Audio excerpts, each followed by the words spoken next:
I'm live. I think. Hey everyone. Do believe I'm live. Andrew was first. Bales, Antonio, whacked man in the house again. Rip Warne indeed. Just heard that like 20 minutes ago. Kerry's back again.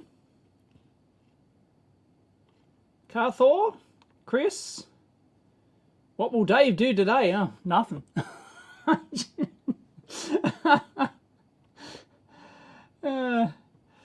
Baltic Sea, Kerry. Greetings from the nether regions. Brad's Guitar Garage again. Legend. Legend in my own lunchtime. Oh, sorry. Don't scare the crap out of you by going, oh, live. Did Dave have to take the boat to the office this morning? Not really. No, it was actually clear.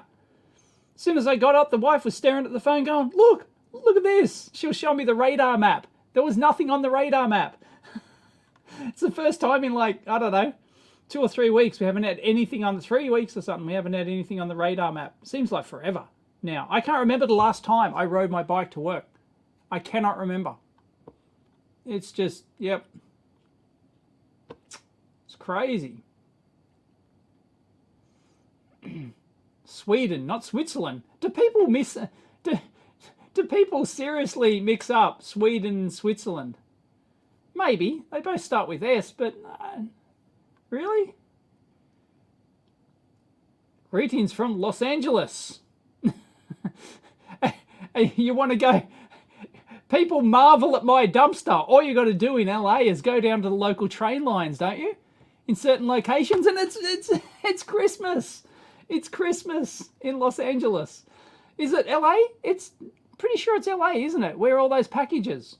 Where they do the train looting thing. Doing the train looting. It's unbelievable. Unbelievable.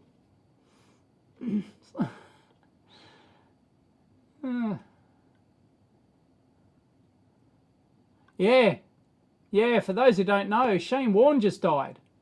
He was only 52. He was 52 years old. Holy crap. That is not old. Let me just say that. That is just, yeah. Heart attack, I think. I believe it was a heart, like, that's all that I haven't read any in-depth articles, but I think some headline said that, yeah, heart attack. It might have been from the Botox. Yeah. For those who don't know, Shane Warne, the greatest cricket player of all time, maybe apart from Dodd Bradman, of course. Don't get more Australian than Dodd Bradman, but like, yeah, like, he took over 500 wickets, which is like unheard of. And Rod Marsh as well. Rod Marsh died like yesterday. Like, so within 24 hours of each other, Rod Marsh and then Shane Warne.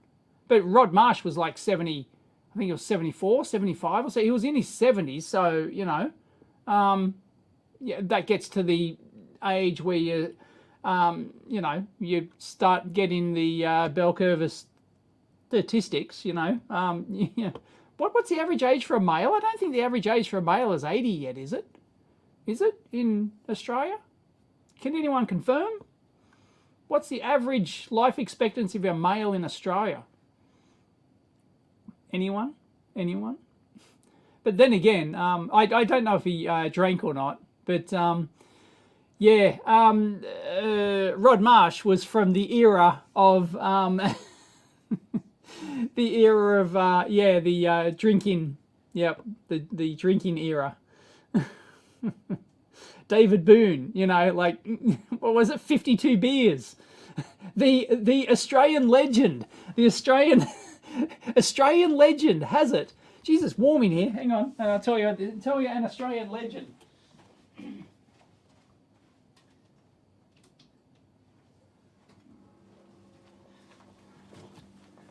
Sorry, I know that's going to come through on the mic, but it's just annoying in here. It's up to 52 degrees. 82 years, 83.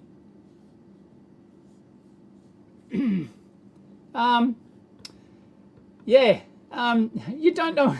What is cricket? Cricket is a game where you can play for 5 days, 5 whole days straight, and still have a draw.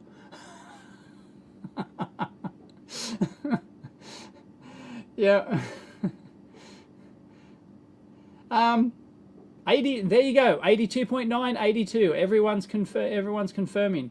Yeah. Anyway, Australian legend. There is an Australian legend, which is true. Damn it. That Boone, another 1980s era Australian cricket player, David Boone. He famously had downed 52 beers. I think it's 52. Can somebody check that? How many beers did David Boone supposedly down on one flight from Sydney to London? Well, 2 flights, because back then, you can't fly directly from Sydney to London. But yeah, 52 beers. It's like everyone in Australia knows the David Boone thing. Yep. 52 beers. I think it's, come on, 58? Someone's saying 58. 52 beers. Andre the Giant would call that a teetotaler. Yeah, I've heard the stories about Andre the Giant. Yeah. Of course he walked out. He walked out and played the match the next day, damn it. So legend goes.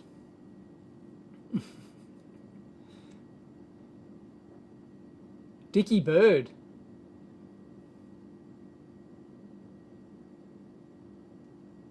I'm excellent, thank you, NE555. Come on, can anyone, someone, can I have a confirmation of 58 beers? Everyone furiously Googling, how many beers did David Boone have on his flight from, welcome to the Cricket History Channel.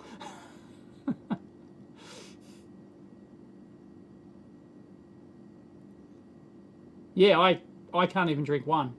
Well, I don't want to drink one. It's not that I can't. It just tastes like piss,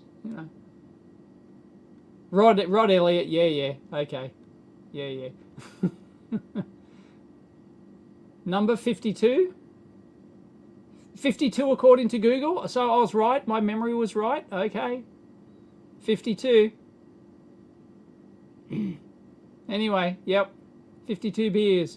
And anyway, yeah, Warne, Shane Warne, to tell you that, for those who don't know cricket, okay, you've probably heard of the name Liz Hurley, right? Famous actress, right? Famous British actress. She's British, isn't she?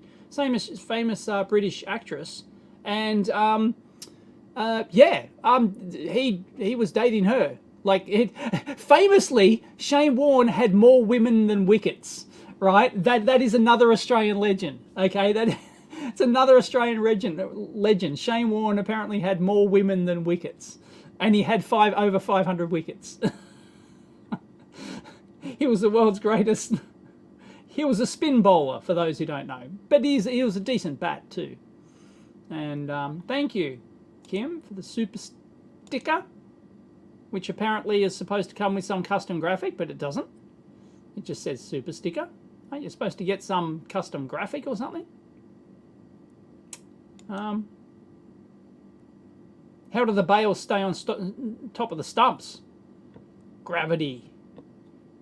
Works here too, even though we're upside down. It's magic. Yeah, Warne had an amazing spin. If you search, once again, another, this is fact. This is not like, legend, myth or whatever.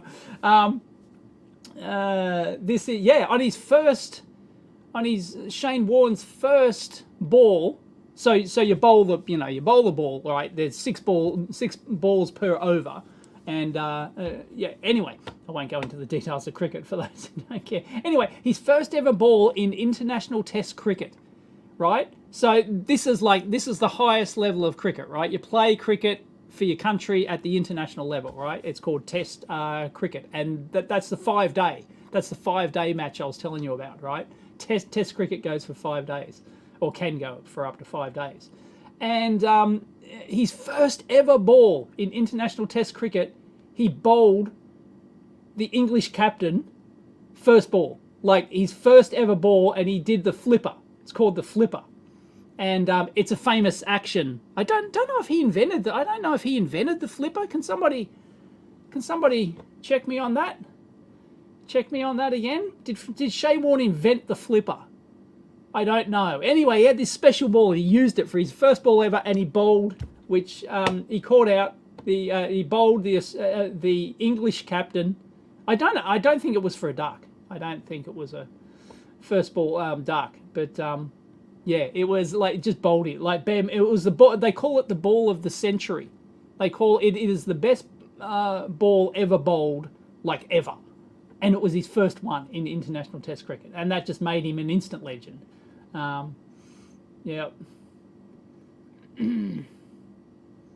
Anyway, curling.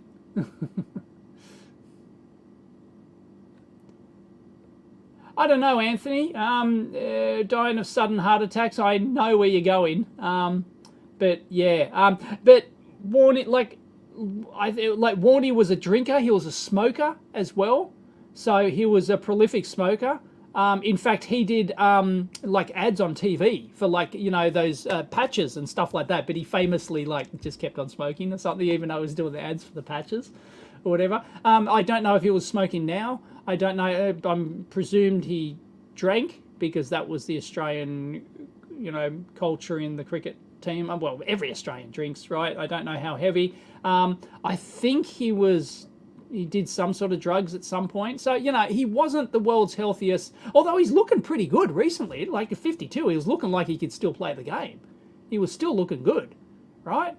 So, yeah, he wasn't obese as far as I'm aware. He was a bit podgy, old Shaney Warne, liked having his, he definitely liked having his beers because he had a beer gut at one point, I think. But I think he was looking pretty slim and fit. So, I don't know. But, heart attack, don't know. Have to find out more details. The Goodies. I have not seen the episode of The Goodies about cricket. I can remember I went to see well, no, who was it? It wasn't The Goodies live, but no, it was one or two of them or something. I went, it was at a comedy gig here. It was a comedy gig here and The Goodies were there.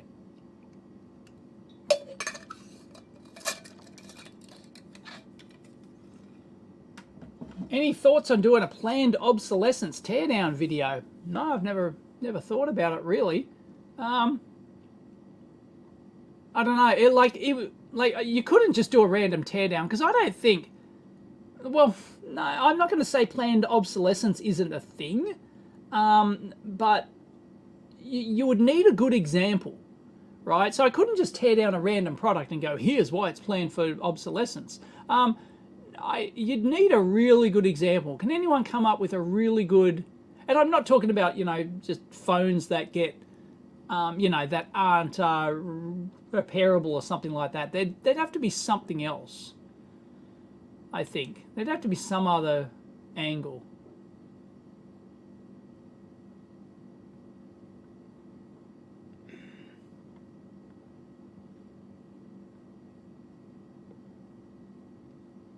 Right off the bat, guys, I don't want to talk about the Ukraine thing. It's just, let's just not go there.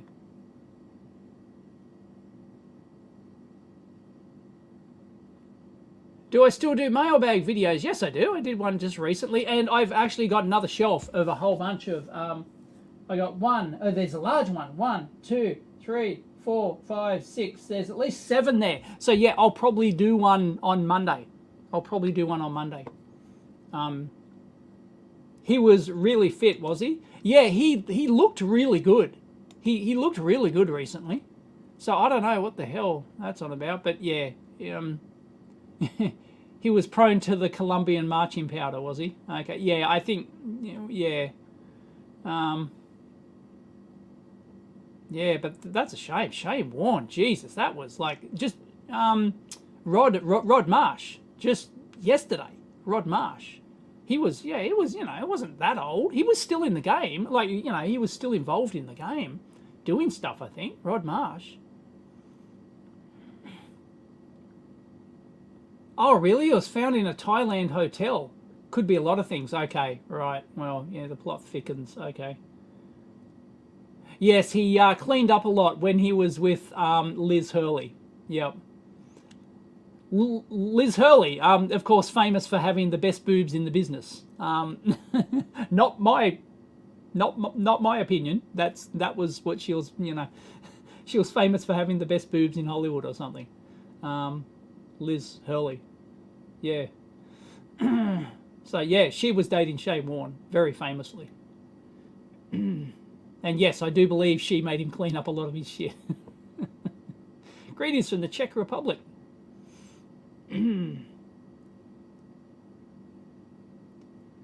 Why are you not getting as many scope devices to tear down? It's just like... It's just like it gets boring. Like it's gotten boring. I've been doing scope teardowns for a decade, and it's just like it's not that exciting anymore. Like unless like if Keysight came out with like a brand new Mega Zoom 5 ASIC scope, yeah, I'd probably like I'd probably want to be tearing down. But apart from that, it's just meh these days. I don't know. I've just lost interest in it really.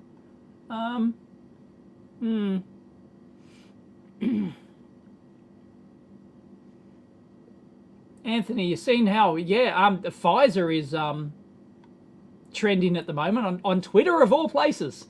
On Twitter, because they released that report that they were going to, or released all those documents that they were going to hide for 75 years or something. 55, 75 years. So they're out. So that's making Twitter a buzz. The narrative is changing. No longer will you get attacked on Twitter if you question anything to do with the coof. Things have changed a lot in very short order. Vaccine mandates are dropping like dominoes. Mandates are dropping like dominoes. Just last night, the South Australian Police Department just said, "No, we're scrapping the mandates. We want every single police officer back. Thank you very much. Sorry about that. Our bad." Yeah, mandates are dropping. I heard in the US mandates are dropping like crazy. Even in Canada. Oh, Hong Kong. Yeah. I think in another month's time, somebody in charge in Canada might be saying, "Oh, by the way, the science now says, so we're going to drop the mandates." Because, yeah, it's got nothing to do with the Hong Kong. Yeah. So, it's changing very quickly. Yes, I think Warne did like to party. Yeah, Warne liked to party. What a life, though, Jesus. Deep dip. Would you go for a full reverse engineering? I thought you were asking how. Would I go for a full reverse engineering of a particular device? Are you asking how or would I? I've done a video on how to reverse engineer things. I've done several reverse engineering videos, including a how-to, and that was to do with the Rigol scope. I think I reverse engineered the Rigol front end. But I've done several.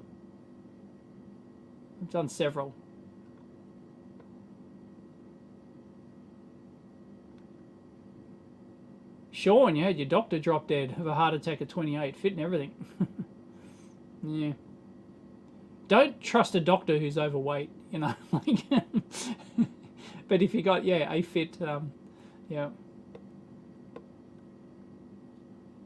I can't believe, I went to it, I cannot believe this. I still cannot believe this, right? I had knee problems, right? This was probably a decade ago. This was before I did my, completely tore my ACL, right? I had, niggly knee problems and stuff. So I found a local, found a local doctor, or reasonably local, who claimed that he was, specialised in sports injuries and, and stuff like this. So I thought, okay, I'll go and see him, ask his opinion, right? See what he's got to say, and, look, it hurts when I do squats and stuff. And he just shook his head and he went, well, don't do squats. They're not good for you. And I'm going, well, like I was physically taken aback, and I said, what, I should go lighter on my squat weights? And he went, no, don't do weights. Don't bend down with a weight. Don't squat with a weight on your back. And and I'm just going, I'm trying to figure this guy out. I'm trying to probe him for but, and he said no. He was like, and he looked like he couldn't do one push up to save his life, right? And this is and he's telling me physically stop going to the gym and doing weights, just stop, and I'm going it's not like my knee's about to totally collapse. I've just got a little bit of knee pain when I occasionally squat and stuff, and I don't do huge weights. I am not a big weight guy. I'm into high reps, not high weight, right? So it's not like I'm I'm some huge lifter, right? I'm I do it's just in the order of 50 kilos, right, for 5 minutes, right, during a pump class and stuff like that, right? It's not huge weights, and yeah, I just eventually just walked out and never went back. I got that guy's, what the frig? You're supposed to be a sports injury doctor, and he's telling you, well, simply and he was saying, no, just stop doing all weights. And he, it wasn't, no, look, take it easy, come back next week and we'll, or do this kind of exercise and do, nothing. He just said, no, there's no, advantage to doing weights at all. Don't go to the gym and do weights. What the frig? The doctor's telling me this. And I couldn't believe it. Anyway. I think we looked at that 01 thing the other week. Oh, sorry. Did I? Sorry, I was just. Oh yeah. Hang on. I just want to check.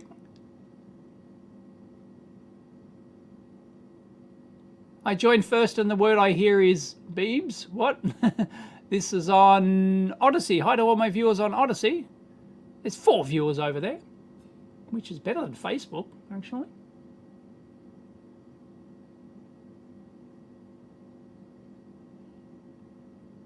And I got 2 people watching on Twitch. Yeah, I plan to do more fundamentals videos.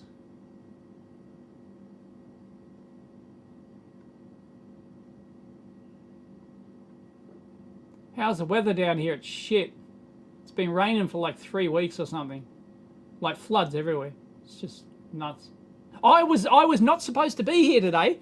It's the 5th of March. I was not supposed to be here. If you've seen my Twitter, you'll see that I posted a photo of I was supposed to be at the True Grit obstacle race. I was supposed to be there this morning, and they cancelled it because it's underwater. The first time in 40 years that it's flooded in this valley that they hold it in. It's completely flooded. The obstacles are a foot underwater. The car park's a foot underwater. So they cancelled it for another 3 weeks or something.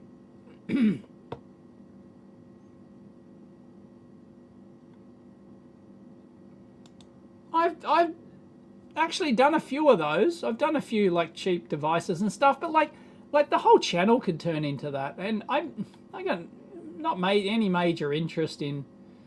I don't know, but those videos are popular though, so maybe I should. Maybe I should follow the popularity. A thing I don't like is that my reverse engineering, my latest repair video did very poorly in the views.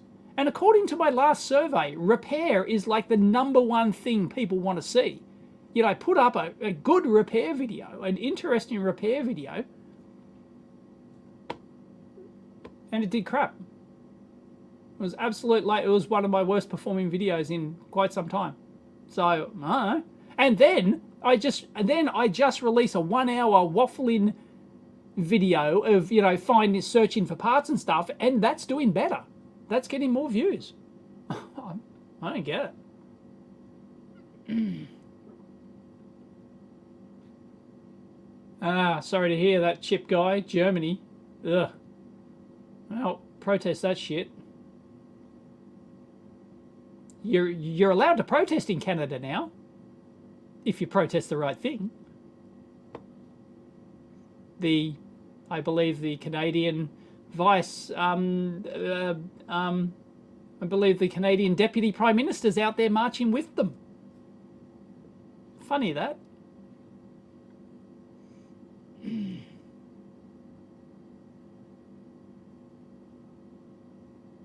Look, I've done many.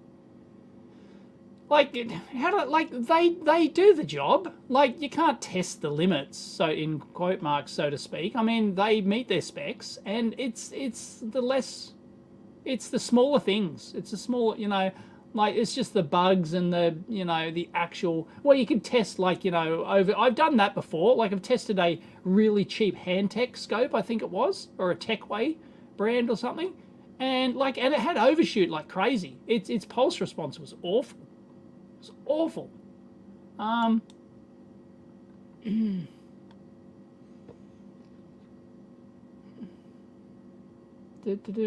yeah, by the way, speaking of repair, hang on, I will just... Yeah, yes, I agree that Justin Trudeau is the worst Western dictator ever. Yeah, it's just, yeah.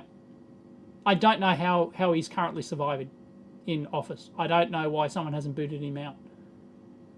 For those who don't know, the Canadian and the Australian systems are near identical because we're both Commonwealth countries. We use the Westminster system of actual government. The Westminster, I think it's called the Westminster system of government or whatever. And we change prime ministers like there's no tomorrow. Like, just recently, we had like 5 prime ministers in 5 years or something. Like, we just keep booting them out, right? It's easy to do. Well, it's easy for the party to do, but that's what the party do. It's called a spill, or over there it's called something. Here it's called a spill. Over there it's called something different. But yeah, you guys just, like, no one in his party has the balls to roll him. Just roll him. That's an embarrassment. I don't know why some upstart in the party doesn't just get a few people together and go, hey, let's roll this guy. By that I mean there is a process to boot it out. Because in Australia and Canada, for you Yanks out there, right, we don't have a president, okay? We have the Westminster system, we have the party system, and we do not vote for our Prime Minister. Nobody voted for Justin Trudeau, right? When you go to the ballot box, you don't vote Justin Trudeau for PM. You don't vote Scott Morrison for Prime Minister, right? These people are, you do in the local electorate. So if you happen to be in the small little region where they actually run for office in that region, right? And then those people can decide, those people get to vote their actual name, you know, the Prime Minister's name. But you vote for a party. So here it's the Labor Party, the Liberal Party, or the Liberal Coalition, or whatever, and the Greens, right? But the Greens have never gotten in, right? It's basically a two-party system. Doesn't have to be, but it's a two-party system, pretty much. And yeah, so you vote for the party. So you vote for the Labor Party, you vote for the Liberal Party, or you can vote independent as well, and stuff. But yeah, basically you vote for the party, and then the leader of the party becomes the Prime Minister. And then at any time, if that party decides that their Prime Minister is doing stuff wrong, or is an embarrassment, or whatever, or they're not going to win the next election, they will here it's called a spill. So you'll have a spill, which means that they put a motion forward to boot the current Prime Minister out and re-elect a new one. Oh, well, no, they can't boot him out. They have to vote to have a vote, right? And then if they survive the vote, then they remain as the PM. They remain as the leader of the party, which is the de facto prime minister, which then becomes the de facto prime minister. So that's how it works in Australia and also Canada as well. So you can boot him out. You know, it just takes, you know, people in his own party to go, oh, I would like to be prime minister, and this guy's an embarrassment. Let's boot him out.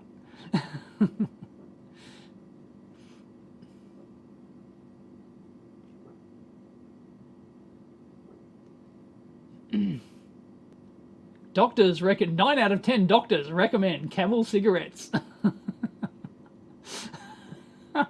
Oh, the 60s and 70s. Oh, yeah. Yes, I know True Grit is a John Wayne film. Sorry, I should catch up.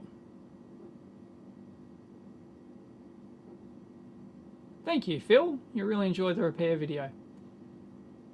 Deputy PM, common sense skeptic in the house.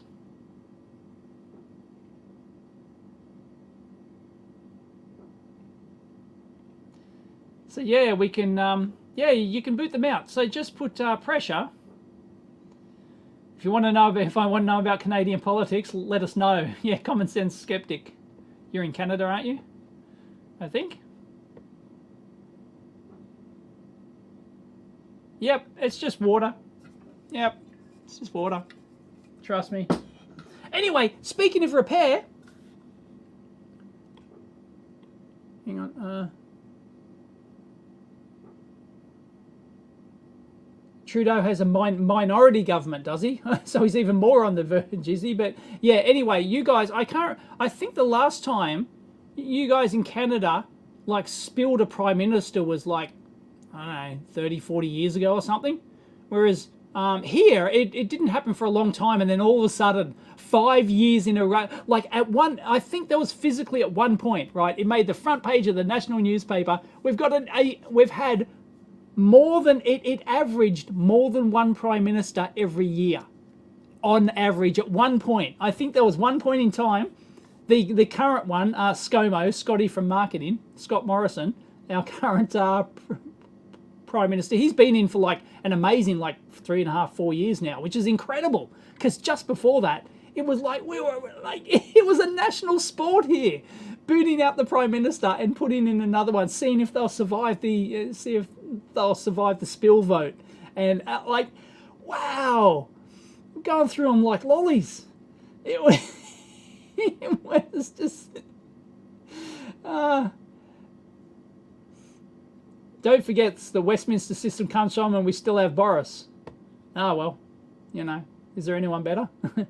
I like Boris. Like, I don't know much about the UK politics and all that sort of stuff. I don't even know like the parties over there really. But I don't know. I just like Boris. I just like he's so British, right? And the hair and everything. I just, you know, like he's the equivalent to our Bob Hawke, right? Speaking of drinking, here's another. This is a fact. Because we're Australia. Okay, no other country does this, right? No other country can claim this. We had a prime minister called Bob Hawke in the 1980s, right? He was as Australian as you can get, right? Had his own beer brand, okay, after he left office, right? Had his own beer brand. He held the Guinness Book of World Records. You can look this up for yourself.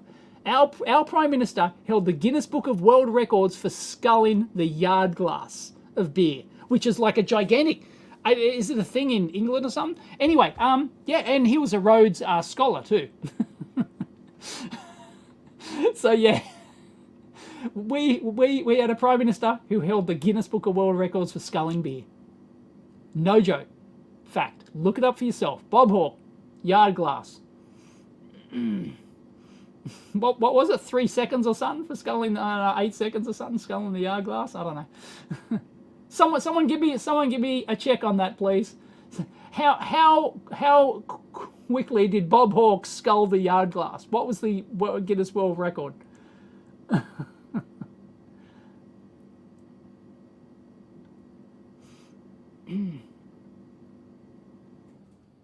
Yeah, well, that's what I believe it's exactly the same as here. It requires a full leadership convention here. Yeah, that's what they do here. It's called it's called a spill. The process is called a spill. I'm not sure what the vote is called. But yeah, they have to get the entire, I believe if you get enough people to say, I want a spill, right? So I want to vote, and, we've lost confidence in the Prime Minister. If you get enough people to agree in the party to agree that you have lost confidence in the Prime Minister, or you simply just don't like him, doesn't matter. The actual reason doesn't matter.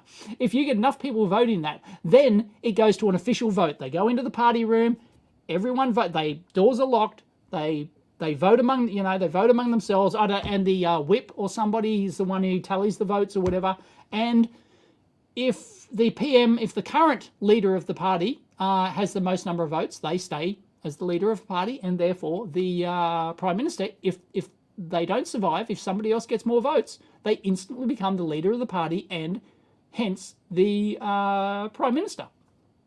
And that can happen in the party that's in power and also the party that isn't in power as well. So that happens all the time here too. The leader of the opposition will get rolled, for a new one. Happens. I believe they're near identical systems. So I don't think it's that hard. It's just nobody seems to do it. I don't know, you guys too polite, you don't want to stab people in the back or whatever. I don't hear it's done all the time.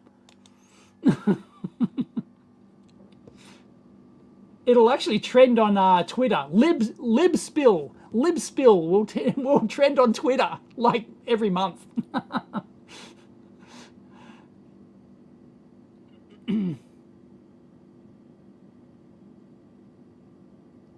Anyway, yeah, I just think Boris is cool in kind of a Bob Hawke kind of way, It's just like when I picture a British PM, that's that's like stereotypically what I picture. I don't care about the actual politics. I just think he's funny. Well, I've done 2 videos on that, Phil, but they do go out of style is not the word. They go out of what's the word I'm looking for? They don't go out of style. They go just the instruments aren't the same anymore. The choices are different. You'd have to do one every year.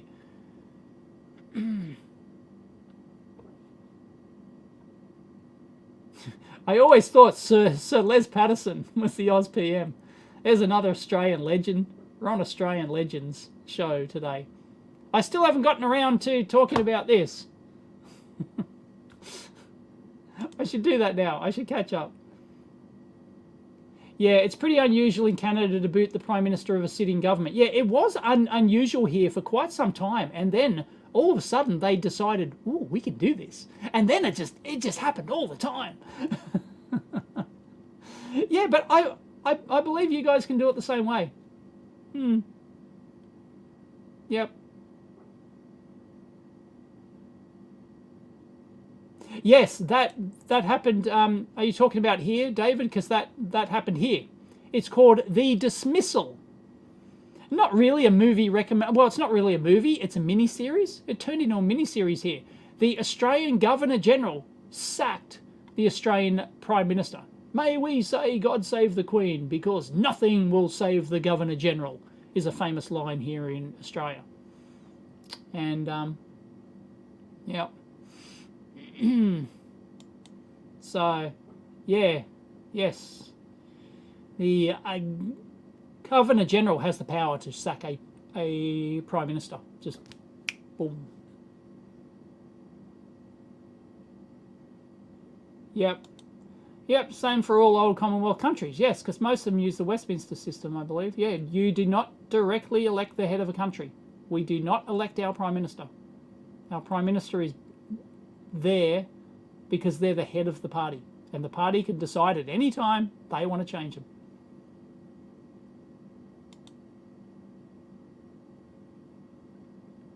Yeah. If they had any balls, these don't have any balls.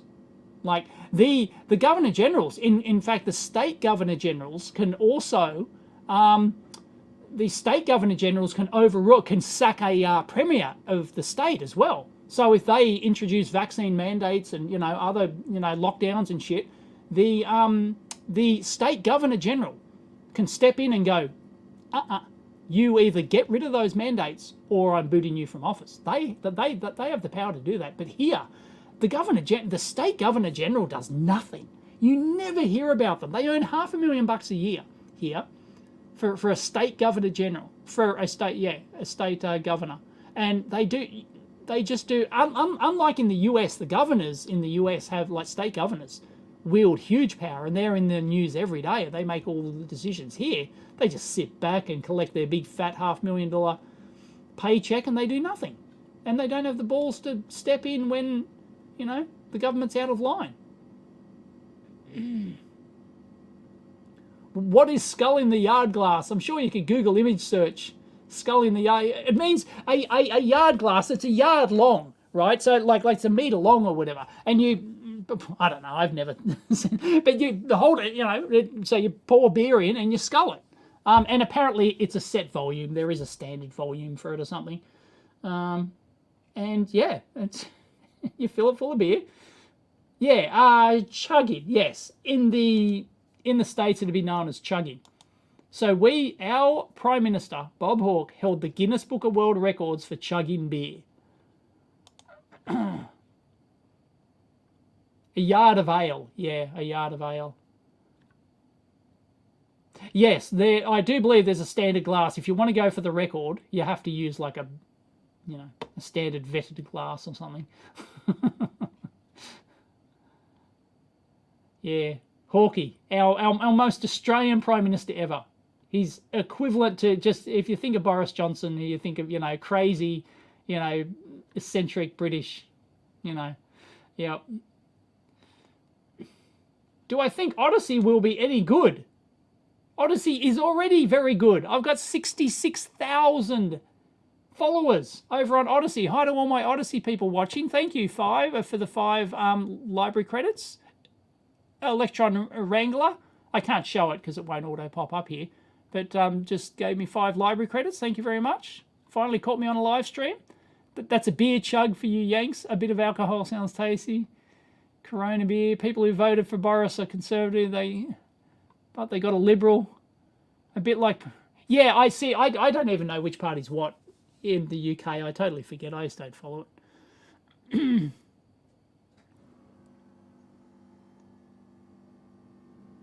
Oh yeah, yes. Yeah, you had that's right. California had a referendum to vote out the governor. Yes. But yeah, I can't believe he survived that. I don't know how he got the vote. But then again, it is California, right? And you're sucked in.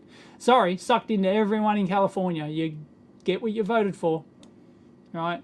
But even in California, they're dropping mandates like crazy, aren't they?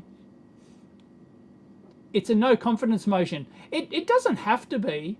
I don't think it has to be a no confidence motion. Well, maybe that's the official reason, but it doesn't, it just it can simply be that you don't think, especially just before, and not just before an election, you can't do it just before, but 6 months before a federal election or something like that. If everyone in the party realizes, shit, we're going to lose the next election. This guy's, no one's going to vote for this guy, right? Or girl, because we have had a female PM. Oh yeah, another claim to fame for Australia. Name another country that's had a female, red-headed, atheist leader.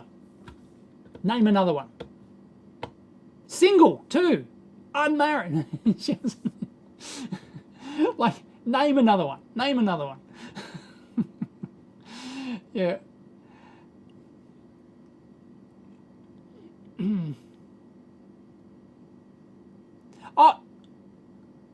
Oh, yeah, you've gone back a month in time. I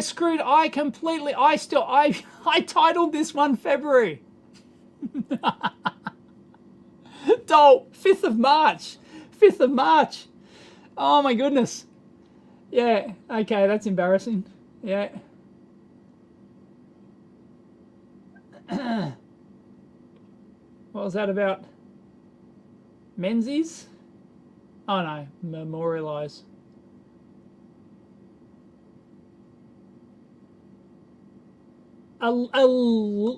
There you go. It took Bob Hawke 11 seconds to scull the yard glass of beer. 11 seconds for a metre long or a yard long glass of beer to scull it.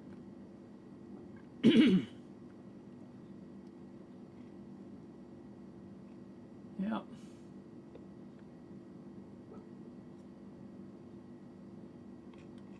Anyway, right, I am caught up. Have I ever done community schematic reviews? Yes, I have. I've had a few people send in schematics and board designs, and I've gone over them. Yeah, I've done that once or twice. But it's only interesting if there's something interesting in it. So unfortunately, it's something that I have to check beforehand and go, that's interesting. Like, I can talk about that. That's interesting, okay? Because they've done something, or, you know, they could have made better choices or something like that. Otherwise, it's like, you know, it's just a meh video. Like, it's got to have, you know, it's got to have some catch to it.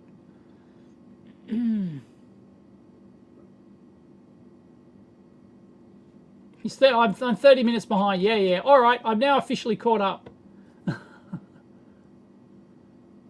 Yeah, you could not predict Rod Marsh and Shane Warne in a month. Shane Warne, nobody. Rod Marsh wasn't old either. So, yeah.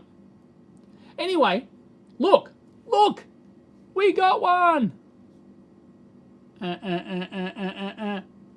That is powered on. That is powered on. It failed. It failed. Now, I have not restarted it. I've had it on for like weeks now, and I've seen it like do its reset thing twice. Twice in like 2 weeks or something. So it's like on average once a week. But it's actually turned off. There is power plugged in, and I can assure you that power button there is on. So what I'm going to do now is I'm going to turn it back on and off, right? I bet you it comes good. I'd be be happy if it stayed failed, because then I'd have something to actually repair. But I bet you it comes good. Murphy says this will come good. Okay, so it's actually turned on, right? So it obviously shut down and it didn't restart, right? Because that was the failure mode. It was restarting, and it just shut down. You'd hear beep beep, and then it'd restart. Okay, so turned off. Boom. Turn it back on. Works. Yep. There you go. Bastard, huh? Yep. And so I'll leave that running now. So if it fails, if it resets, well, we'll hear it. I'll definitely hear it, but go tell me in the chat. Just smack the top. Yeah, I've done the percussive maintenance. I've done it. Yeah, these intermittent faults are a pain in the ass. So, like, how can I possibly actually, you know, start to troubleshoot that? It's just, and it's a pain in the ass because the logic board's on the bottom. And so this thing is, see the big heatsink on the side? That's actually bolted into all the power transistor array right along the side of the thing. And you've got to take all that, unscrew and undo all that to get the top board out, I believe. That's what it looks like, to access the digital stuff on the bottom board, which is probably, and the power supply is like in the bottom. So it's like, you can't work on it. You can't work on it. Like, you can barely even tear it down. I think, yeah, I've actually done a teardown video of this, and you can go and watch the teardown video of this, but I didn't even bother going down to the bottom digital board because it was too much trouble. I think I would have had to, like, you know, like there's 10 power transistors along the heatsink. I think you got to unscrew them all, and like, I don't know, something. It's like, it is not easy to do. So it's like, oh, hey, it's gone. It's gone. It's gone. Woo! Wow. What was that? Like 2 minutes or something?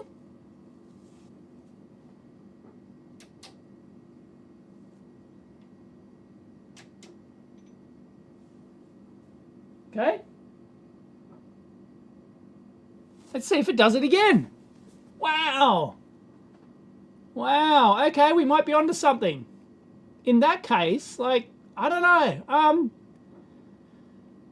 What happened to those dumpster TVs you found? I've still got one in there, Heinrich. But yeah, nothing.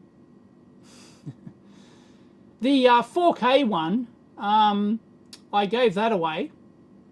The 65-inch 4K one, it has a new life, and it's yep, it's being used daily. Put it on the vibration table to shake the hell out of it. I don't have a big enough vibration table.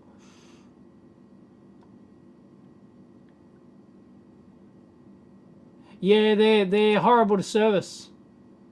Yeah, so people who've worked on them have told me, yeah, they're horrible to service, and you can't get the schematic for it as far as I'm aware. So it's like, so I haven't got a schematic. It's horrible to work on. It's got an intermittent fault. Like, it couldn't be a worse combination. Couldn't be a worse combination, really. It's just awful. Sure, I can take it apart. You know, I can take it apart and put it back together. It's a pain in the ass, but then you probably can't probe it while it's powered up, that bottom board. Maybe you can. I don't know. Or maybe I can just totally remove the entire analog board and then power it up, and then but then it'll have like faults galore, because I'm sure there's, you know, because there's tons of checks in this thing when it boots up. Yeah. It's just, yeah. So, like, I can actually take it apart. Would you like me to, well, not take it apart, but would you like me to take the lid off and show you what I'm dealing with here? Who would like me to take the lid off and show you what we're dealing with? Because it's just, yeah, it's just unbelievable. But that's encouraging.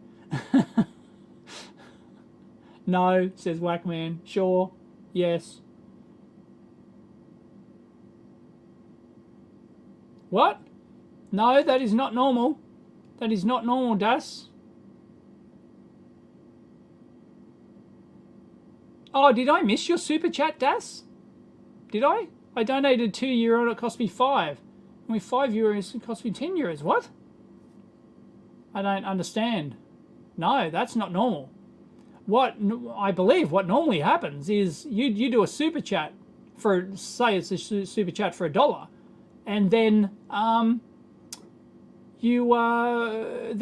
YouTube take 30% cut of that, so the creator gets like 70 cents from that dollar, but that they're not supposed to charge anything on top. Does anyone know? I believe that's completely wrong. They should not do that. It's worth giving it a thermal camera treatment. I don't think so. I don't think it's going to be a thermal thing.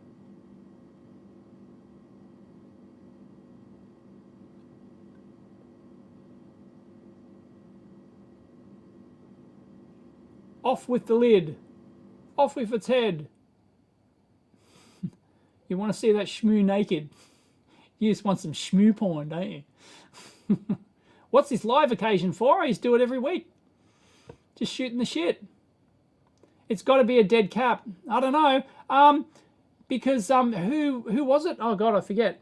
One of the other YouTubers had exactly the same fault, and it turned out to be the battery in the bottom. It turned out to be the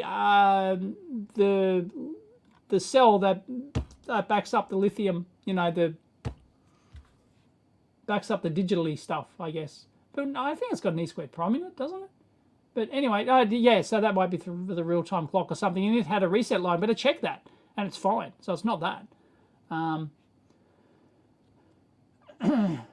Might be a bad capacitor.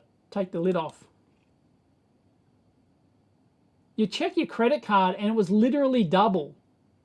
Really? Well, that's got to be a credit card company charge. That's not YouTube doing that. I reckon that's because it came from your credit card. I reckon that's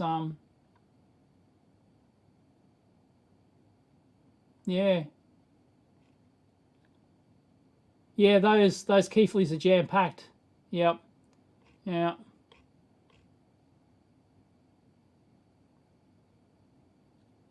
Yes, Steve, Mrs. EEVblog has tennis today. Maybe, if it doesn't rain. So I actually have to leave at 12. I have to be home at 12. So I'm only going to do, like, I'm not going to do my 3 hours today. So, yeah, it hasn't failed again. So, yes. So, how do I get this thing off? There's two screws on the bottom.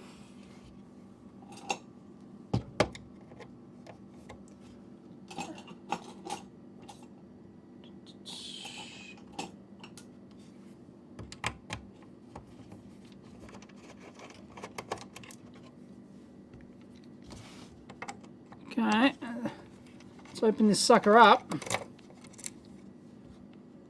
Although, you can go watch my teardown video of this. It's exactly the same thing. And I'll show you, well, it may not be easy. Oh, no, it should be pretty easy to see, actually. The horrific nature of actually working on this thing.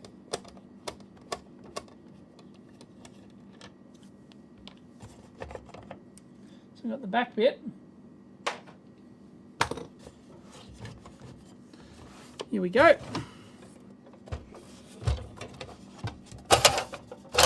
Ta-da! We're in. Comes off really nice. And if you've got something wrong with the analog section, beautiful. Right? There's even test points on there. Don't know if you can see those, but there's little test points. There's little eye hook, you know, test point things. There you go, little test hooks. You can see there. Stuff. Yep. So it has all these nice little test hooks, right? But unfortunately, right, there's no power supply. This is all like your analog stuff, okay? This is all analog. And then you can see how there's this heatsink, right? This heatsink is bolted into the chassis here, right? And then you've got all the lock-in plate, all the pressure plates on there. Each one's holding down 2 individual transistors, right? So there's 2, 4, 6, 8, 10, 12 transistors at least. Are there any on the bottom? Don't know if there's any on the bottom side. And then that is screwed into the bracket which goes to this top board, right? So to get access to the bottom board, which is where all the digitally stuff is, and the power supply is under there, right? So that is the battery I've tested, right? I can test that again, right? Because I can't remember who the YouTuber was. Was it, I cannot remember. Anyway, they, ta-da.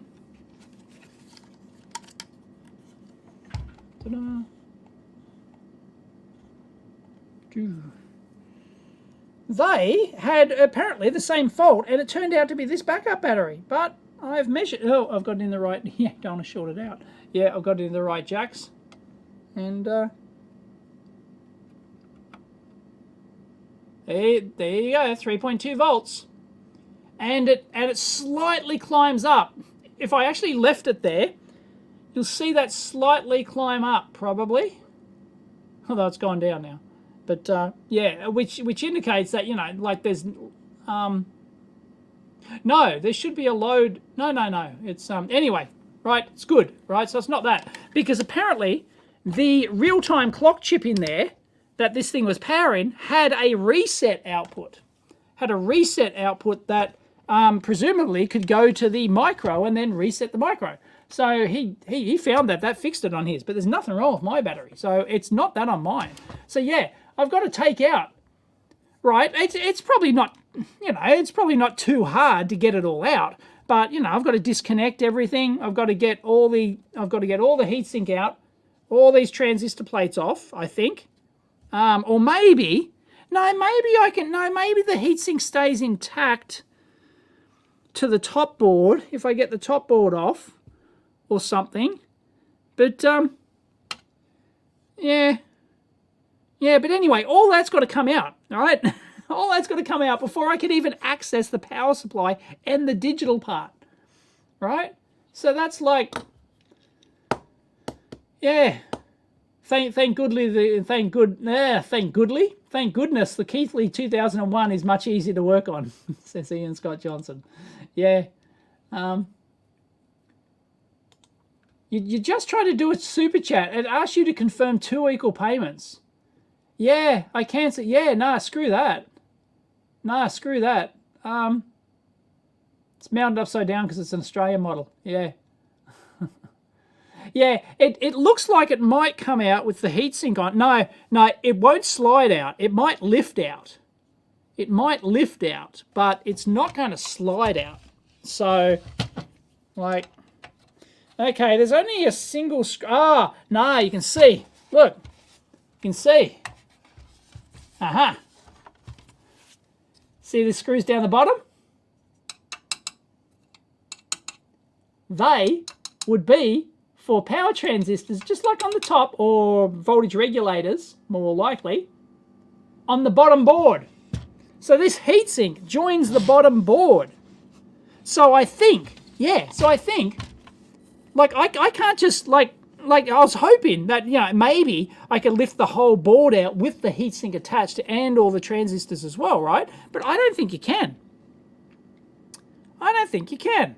I think you have to actually undo all these plates, right? Undo every one of these plates.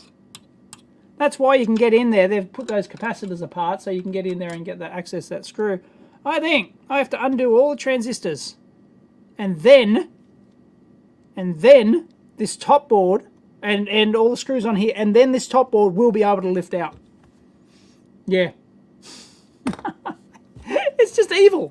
It's evil. Right? It's... Oh my goodness. Yeah. Yeah, so I don't, you know, yeah, so I can get to it, right? I can get to it. It's not that big a deal, but it's a pain in the ass, but it's not that big a deal. But I don't think I'd be able to power it up. I certainly wouldn't. Well, I guess, you know, these pass transistors are only going to get hot when you know, when you've got a load on or something. So I don't think it's, maybe, I don't know, but, and you probably can't power it up without the analog board, like, because it'll probably give you a buttload of errors. But even then, that probably wouldn't matter, because it's most like the actual it's all failing on the digital side. So as long as you could, you know, maybe you could power it up without the top board, and it just gives you something on the display. It says error. But if it sits there and does error, and then it resets during error, then bingo, you've got it. Hoarding aside, how much do you figure for a good condition Keithley 2001? Don't know. Well, it's a 7.5 digit jobby. You're not going to get it under. I reckon if you got it under $500, you got a bargain. I think. I don't know. Can anyone give me what's the current price of a Keithley 2001?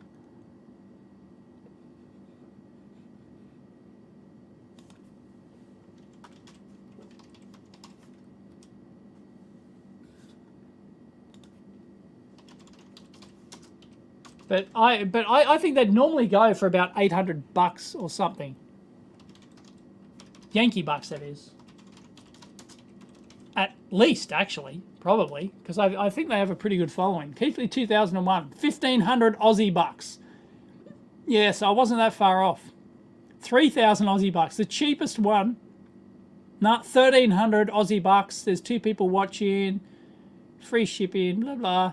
1,300 Aussie bucks. So I was about on the money. So what's that, 900 Yankee bucks or something like that? If you got one under that, you're getting it reasonably cheap. So yeah. So you're paying almost $1,000 US dollars. I mean, you can get a brand new Keysight.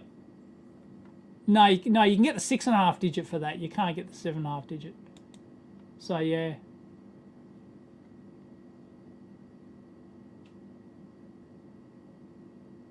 Yeah, it's probably not hard to get access to the bottom thing, and that's what I'll probably do. I'll get access to the bottom. But then, yeah, and then I'd try and pound. So with that board, the whole analog board physically gone, then I would first power it on, then take the screws. Yeah. Yes, I could do a visual. Yeah, yeah. So yes, if anything, I can do a visual, but I don't expect to see anything.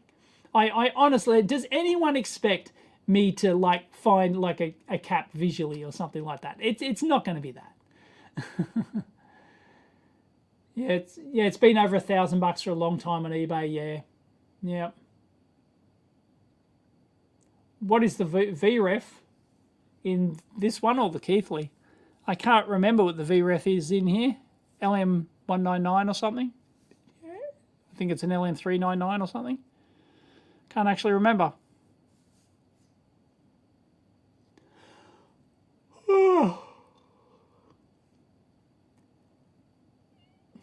I can't take the battery out. Soldered in. Bloody battery soldered in. Bloody thing.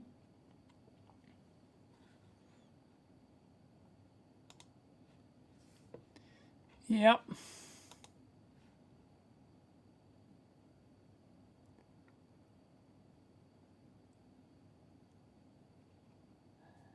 Yeah.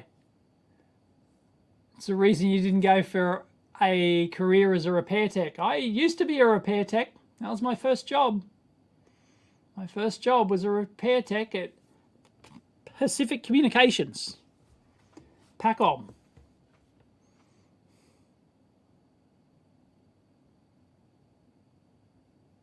So let's talk about planned obsolescence. Sure, I'll just take it down to my X-ray machine and X-ray it, but an X-ray is not going to tell you anything.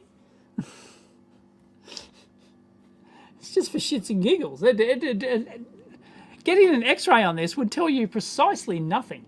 Precisely nothing. You've been fixing shit around the house since you got your new 786. Nice. Haven't got many 786s left. If you want a BM 786 multimeter, you better get one quick. There's component shortages, didn't you hear? Down to my last box, I think.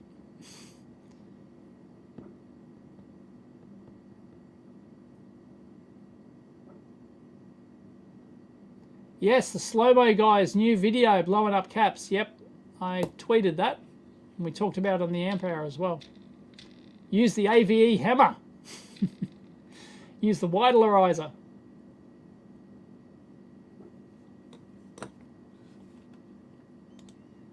Thank you, Stephen. Buy yourself a pint in Symphony. I'll buy myself my lunch instead. Get a burger instead. Thank you. Where's your wedding ring, Dave? I don't wear it. I haven't worn it for a long time. I haven't worn it for a long time. I hate wearing it. I hate wearing it. It might come out on a special occasion or something, but yeah, I just I just hate it. And I was always taking it off. Like I was always taking it off to do everything, and I was losing it everywhere. Like there was just no point. It was so dumb, so dumb. I just hate them. So yeah, yep. So I simply don't wear it.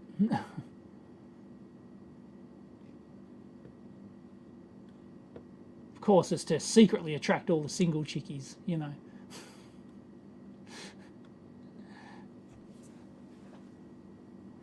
There's quite a few Canadians here, Peter. Difference between the 121 GW and the BM 786, quite significant differences. One's, well, cost. The 121 GW is more like a precision lab meter. The BM 786 is more like a rugged, you know, accurate field meter kind of thing. Although the 786 is great in the lab as well. You know, it's got, you know, it's 0.05% or whatever it is. You know, it's pretty darn good. And it's got the counts as well. But yeah, it's just, I don't know, and it's got the built-in EF detection. The 121 GW and it's higher cat rating. The BM786 is higher cat rating. It's more rugged. Yep, it's got a bigger display, nicer display. It's faster. But the 121's got more little features. You know, it's got a Xenon diode. It's got a high voltage diode tester. It's got data logging. And yeah, it's got a dual display as well. But yeah, they're two very different meters.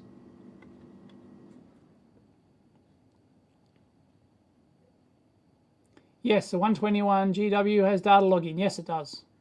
But if you're looking after, like, if you're using it daily for data logging, you don't buy it for that, because you have to take off the back. You got to take out the SD card, and you can do Bluetooth login, but the Bluetooth app is limited. You know, unless you want to write your own. It's open source, so you can do it yourself. But like, it's not like people, you know, buy it and then complain it's not a great data logger. It's, you know, because, oh, I need a super duper data logger to, you know, well, yes, it has logging capability just because we could, but it's not designed, it does not replace a good data logger, like a proper purpose designed data logger. It just happens to have logging in it. So yeah.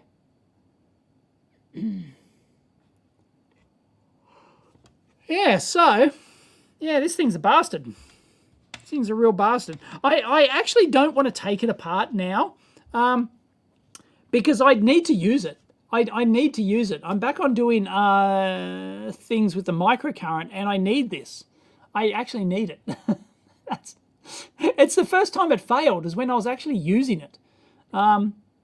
Yeah, so I don't want to do it yet. I would, you know, because it still works fine. Like, it's still perfectly within spec, everything else. It just has a problem where it shuts down, and, well, now it shuts down.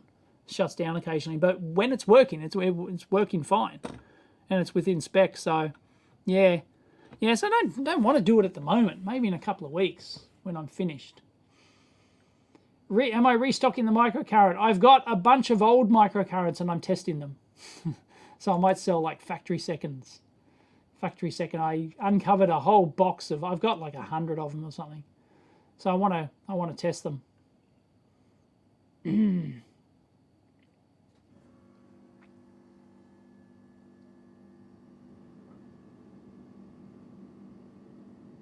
Whoa, really? Bill Hurd lost his middle finger when his ring got trapped on a ladder he was on, and it ripped it off. Oh, really? Shit. I didn't know that. That also happened to oh no, no, I'm thinking of it. It happened to some sportsman once. They tried to jump over a fence or something, and it ripped their finger off. Holy shit! I didn't know that about Bill. Wow. Yeah, I just don't like it. I really do not like wearing a ring. It's really troublesome. That's why I take it off all the time. So I just simply went, well, this is ridiculous. You know, I was just going to lose the damn thing anyway. So, yeah, it's just, yeah.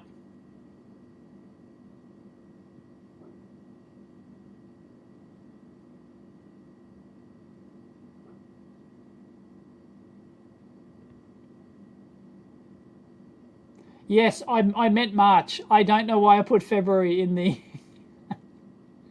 Well, I know why, because I have I completely lost track of time. So, yes.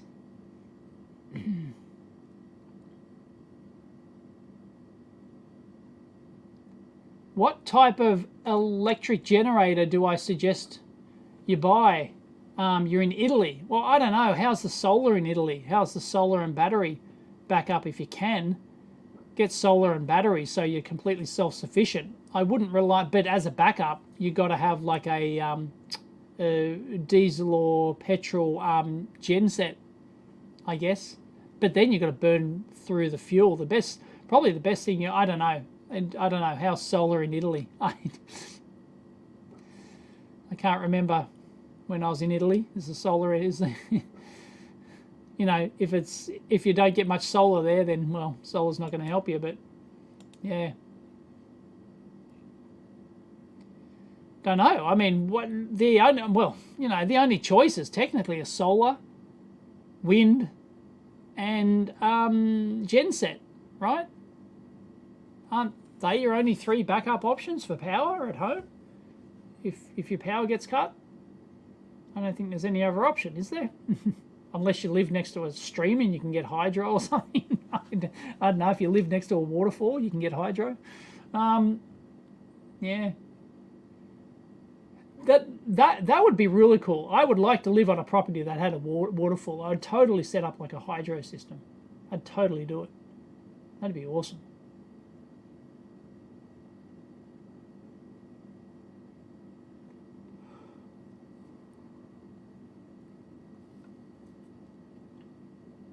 I can't. See, the problem is, you can't just hook up a scope to it. That's the problem, Whack Man. Like, look at it, right? maybe, if I can get out the top board. If I can get out the top board and access the bottom board, and it still powers up, and it still does the reset thing, with the bottom board, with the top board gone, if it still does that, if it's still in a position where it's doing that, then maybe I can do it. But I've seen this fail twice in 2 weeks. That's once a week, although it did just fail live on us right now. But I don't know if it's permanently changed or not. But yeah, it's not as trivially as just hooking up a bunch of scopes and then fixing it. Like, you know, I can. So assuming all that's going to work, then I would have to wait. I'd have to set up the scope. Then I'd have to set up the scope somewhere, realize it could take me weeks and weeks just to figure out, just to trigger off something. Just to get a trigger off something. Right? It's not going to be easy. Because it has not got a fault that simply repeats itself all the time. It's just, if it only fails once a week, okay, I can go, okay, I'm going to hook up my probes to the reset line. I'm going to hook up the rest of the probes to all the power lines. And then I'm going to have to, set it so it captures it.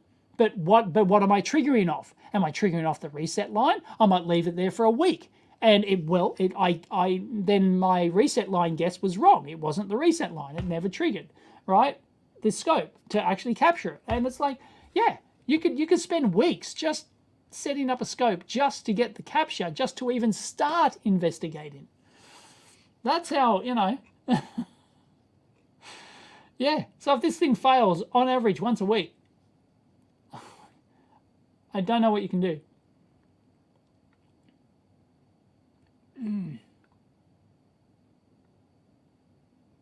Ooh. Whoa. Oh. Ouch. Don't hacksaw jobby to get it off. Ouch. Hey Dave, check your latest order. It's you, is it? Dust breaker. Alright, no worries. Get shipped on Monday. Can't ship on weekends.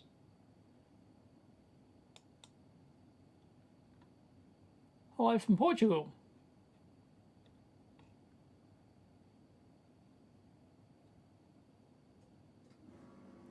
No, I haven't done enough investigation on different battery chemistries. I have had BYD contact me twice now, but I haven't replied. They want to supply, they want to do a video, I would actually presume they want to supply me with a home battery system. Who thinks I should do it? Who thinks I should get the BYD home battery thing? Who thinks I should take them up on their, well, I would presume, offer to supply me a home battery system? Press yes in the chat or no. Yes in the chat. Y or N? Y or N in the chat. Should I do it? Just like I did with the LG panels. They gave me the free off-the-truck panels. I'll talk about that in a minute. Yes, if the conditions are good. Well, yes, yes, yes. Be interesting to see. Are they? Yes, they are. Lithium polymer. Yep. Yes, and take it apart. Yes, yes, yes, yes, yes, yes. Poll time. Oh, it looks like I don't need to do a poll. Are they reliable? Well, they are like the biggest one in China. They are China's biggest manufacturer. So I would say yes. Someone says no. GrooveJet says no. GrooveJet's the only one who says no. Okay. Yes, if there's no conditions. Well, of course there's no conditions. The conditions are on my website. The terms and conditions are on my website. The terms and conditions on my website, you can go and read them for yourself. It's like, if you send something to me, I may or may not do a video on it. Although if they gave me a home battery system, I'm going to do a video on it, right? And then you get no say in the video whatsoever. And I'm going to mention your competitors, and I'm going to say anything I damn well like. You don't get to watch the video before it goes up. You don't get any say in it. I don't give a shit. If you're unhappy with it, tell someone who cares. They're pretty much the terms and conditions. And then I had another company who make little portable ones. Like, they've got like a 3 kilowatt portable one. I think it's like this big or something like that. And I think they want to send me one, and they want me to do a teardown of it. Who thinks I should do that? It's I think they started as a Kickstarter. And they've already sent one to someone. Someone's already done a teardown of it, actually. There's already a YouTube video where someone's done a teardown, but they didn't like look at in detail at the boards. They just tore it down. And no, I don't have a fireproof room to install them in. They'd be stuck, presumably stuck on the wall on the outside of the house. But the other problem is we plan on expanding the house soon, upwards. So I'm going to lose my solar panels for quite some time. Like many months. So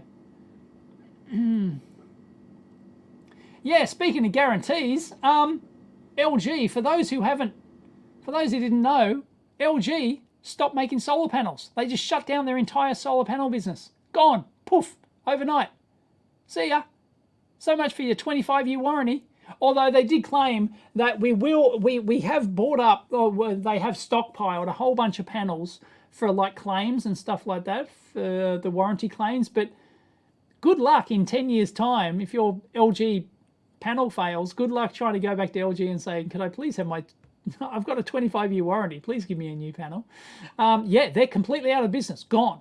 My contact, because I went to the LG, I went to the LG headquarters here in Sydney, and I met a couple of people there. But yeah, the head, the managing director, not managing director, but the general manager of the solar and storage.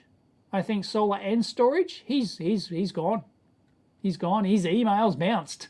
He doesn't work there anymore. So if he's gone, like, yeah, the entire department, they just shut everything down.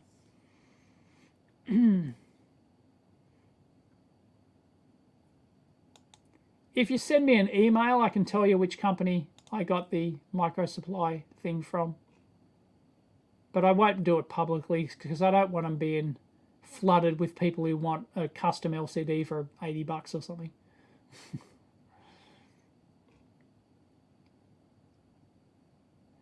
What happened? They couldn't compete in the business, I guess. They're just slashing costs in their company. Yeah, because LG do everything, right? LG do freaking, they're enormous. You know, so the solar system probably wasn't making them much money, and they went, well, you know, screw it, we're shutting it down.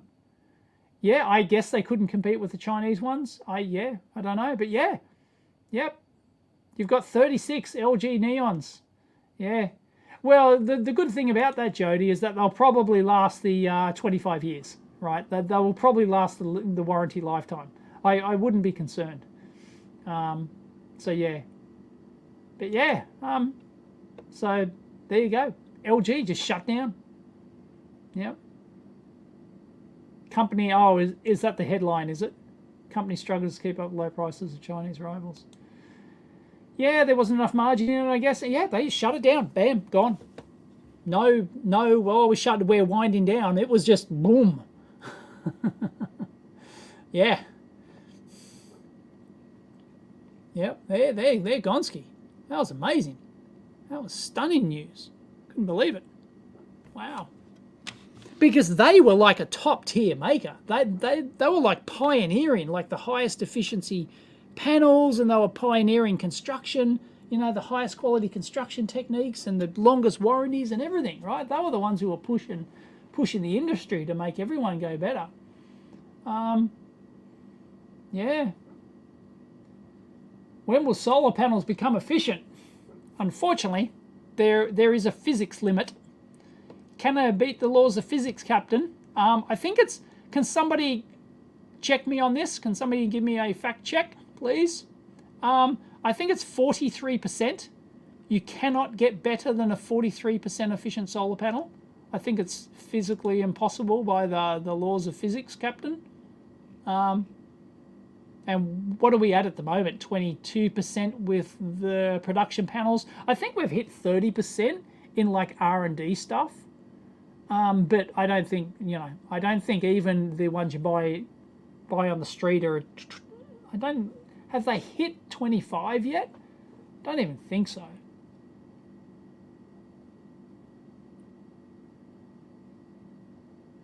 Somebody's going to tell me. Come on. Tell me the physics limit of silicon. There is, well, no, I think you might be able to beat the limit if you go to an entirely different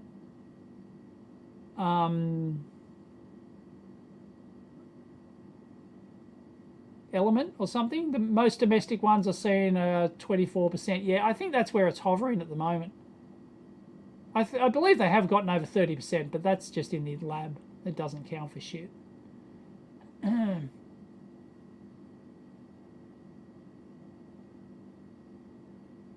For a solar cell powered by the sun's full concentrated radiation, the energy, what do you mean by concentrated? Energy efficiency limit is up to 85. I didn't think it's that high. I thought it was half that. Scientists have developed a solar cell that is capable of converting direct into a 44%, 0.5% efficiency. Okay, yeah, but that doesn't, yeah. Okay, so they've gotten that high in the lab now, have they? But that's special snowflake stuff. 47.1 says Okerka. Reflection limit. Yeah, I don't know what the actual. Yeah, is that it? The Schottky, the ceiling on solar cell efficiency known as the Shockley quasar limit. Yeah, that rings a bell. Is between 29 and 33%. Yeah. Okay. Yeah, so I don't know what they're doing in the lab to get like the 40% or whatever. Yeah.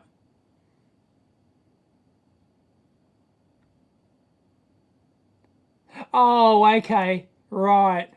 The maximum theoretical, right, calculated using a stack. Okay, yeah, no, I'm talking about single layer. Yeah, using the income. Yeah, because you're going to get X% that goes through or something, or, you know, isn't captured. So, yeah, if you have an infinite stack, then yes, it captures its turtles all the way down. Yeah, right. Yeah, but you're not going to do that in production. That's just isn't practical.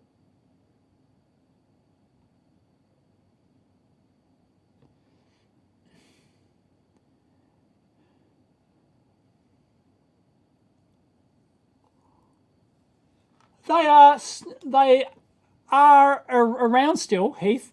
As I said, they're a huge company. They're still around. They just shut down their solar panel business. That was the only thing they shut down, as far as I'm aware. That sounds totally legit. Yep.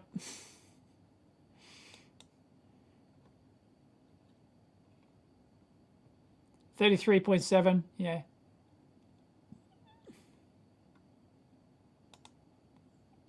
Theoretical limit on four junction, yeah, 62. Okay, right. It's all secret squirrel.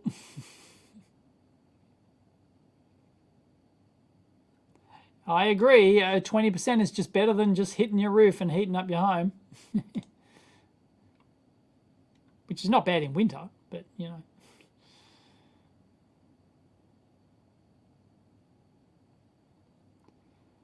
Yeah. So there you go. That was a big shock.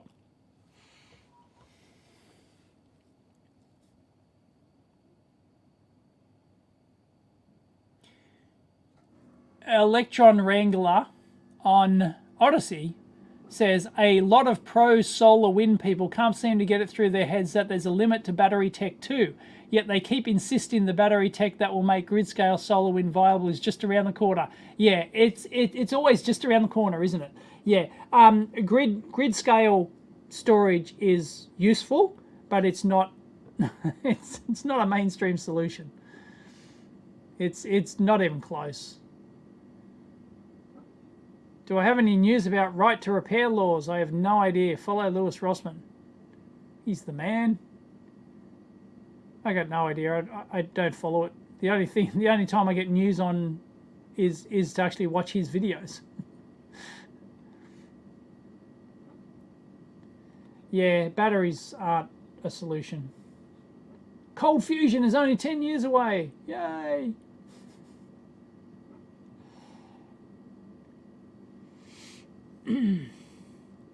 No, we don't really notice a reduction in heat in summer with the solar panels.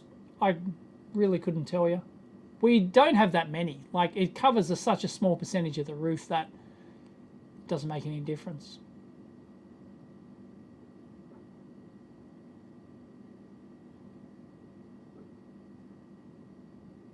Drier than a dead dingo's donger.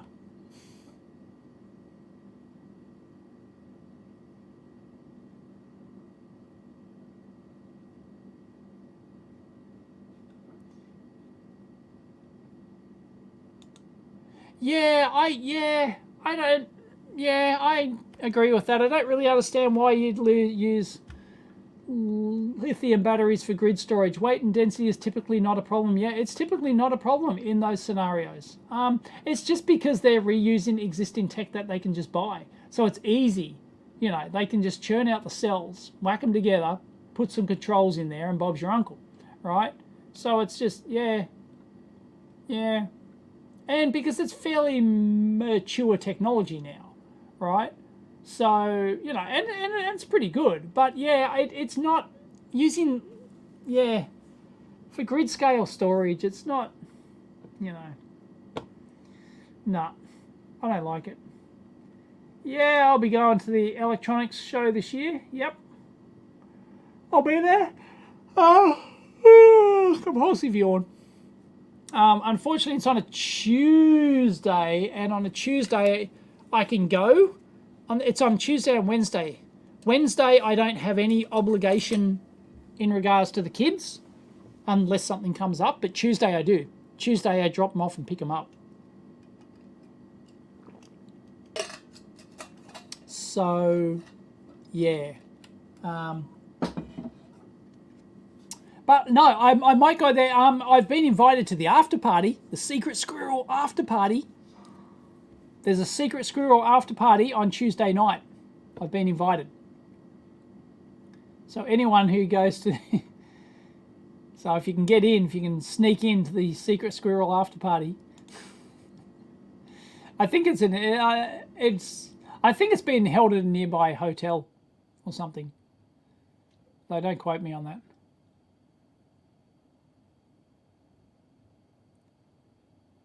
You'll be able to fly to the moon. You'll be able to fly to the moon, Kerry. Well, I'm not sure how you don't look that old. So I believe you'll be able to, if you got the money, you have to have the dosh, right? But you'll be able to fly to the moon well before you're 70. I hereby predict that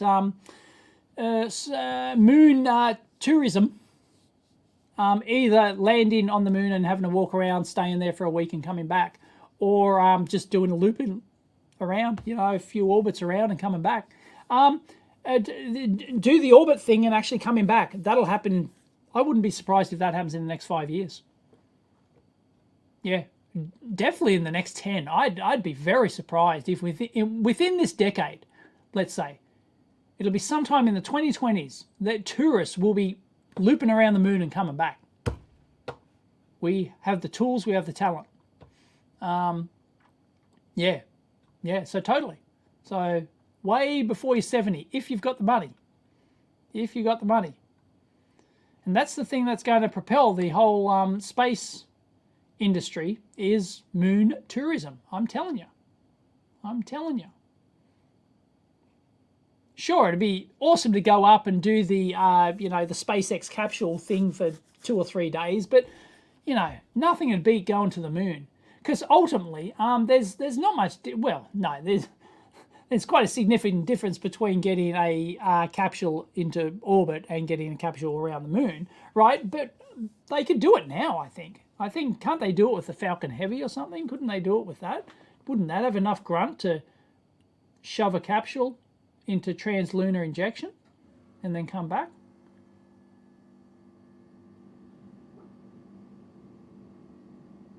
Oh yeah, they're the after parties. Oh, you have not been to an after party until you've been to electronics. Something fell down. Something fell down. I heard it.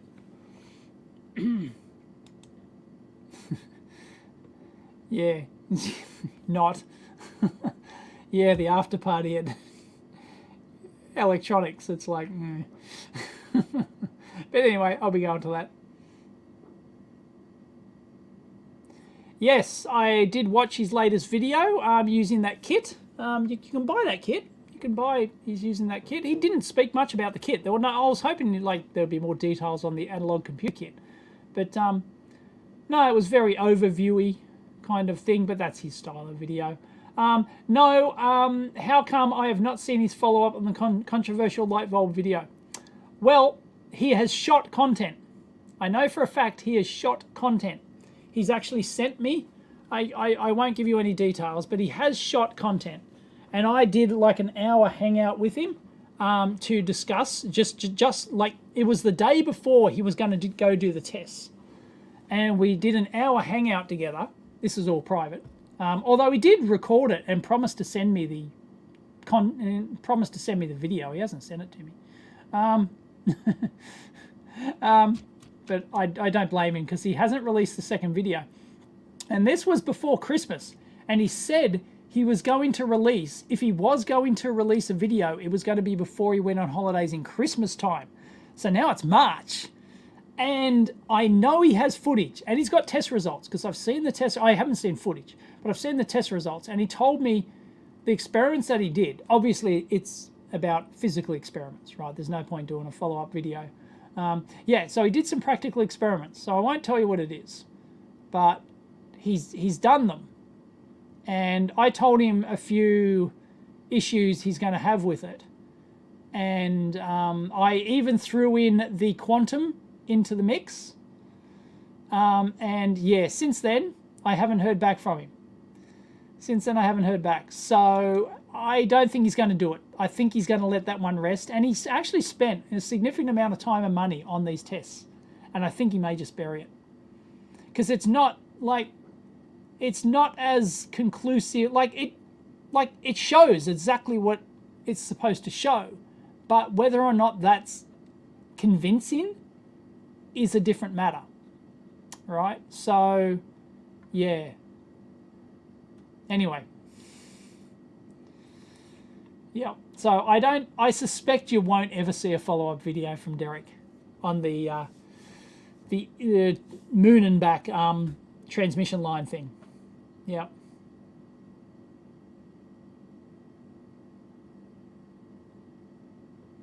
Nazis on the Nazi thing on the dark side of the moon. Yep, the Nazi outpost. Yep. It's totally there.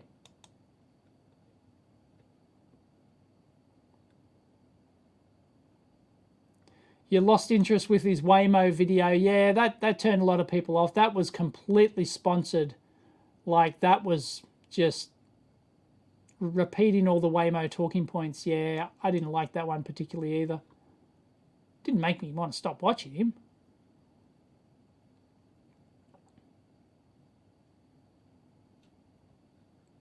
Nope. I know how far the moon is from Earth. It's only a couple of days each way, right? Seriously, you would spend 10 times longer getting to the top of Mount Everest than you will going to the moon and back. Maybe not 10. Yeah, actually maybe 10. Yes.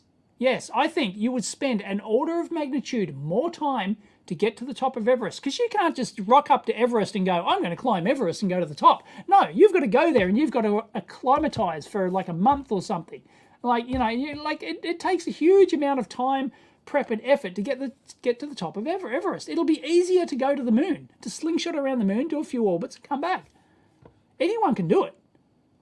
You know, I'm sure you have to meet some sort of basic medical, but, you know, geez, you'd have to be you know, I reckon almost anyone could do it. You'd have to be, like, you know, you'd have to be really bad nick to not pass the medical to strap yourself into a rocket and, you know, like, you've got to be able to handle a couple of G's, you know, things like that. Yeah, yep, I am convinced.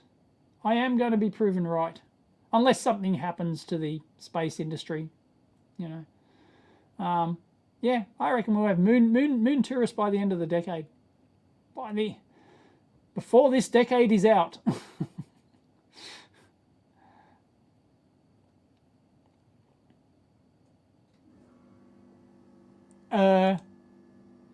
Yes, it is. Hello, space tourism is not to orbit yet. Hello, McFly. What was the name of the mission? It's on a Netflix series, for goodness sake. They sent 4 non-astronauts. They sent 4 civilians, 4 untrained civilians, in a SpaceX capsule up there for what, 3 days, 5 days, orbiting the Earth at higher than anyone's ever orbited since they, like, at 500 kilometers, higher than the space station. They were up there for 5 days, 3 or 5 days or something, and they came back. What do you mean space tourism not in orbit yet? Well, one of them paid to go, I think, and the others were free seats that SpaceX gave away, and it was for a charity thing. Space tourism's not to orbit. That's just so wrong. It's not funny.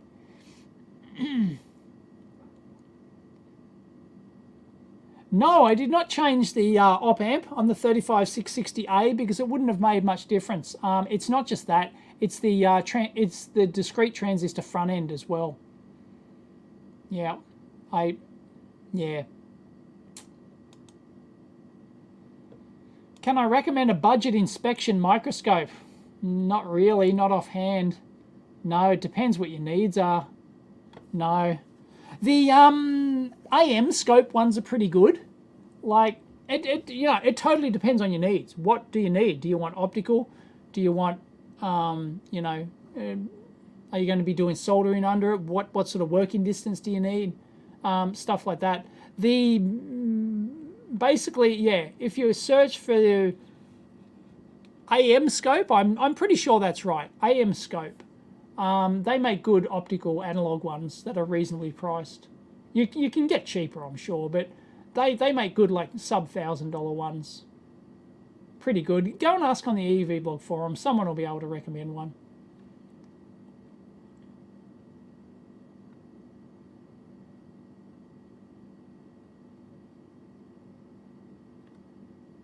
Yeah, it's a matter of human rating. Yeah, okay, so Falcon Heavy should theoretically be able to do it. I thought it could.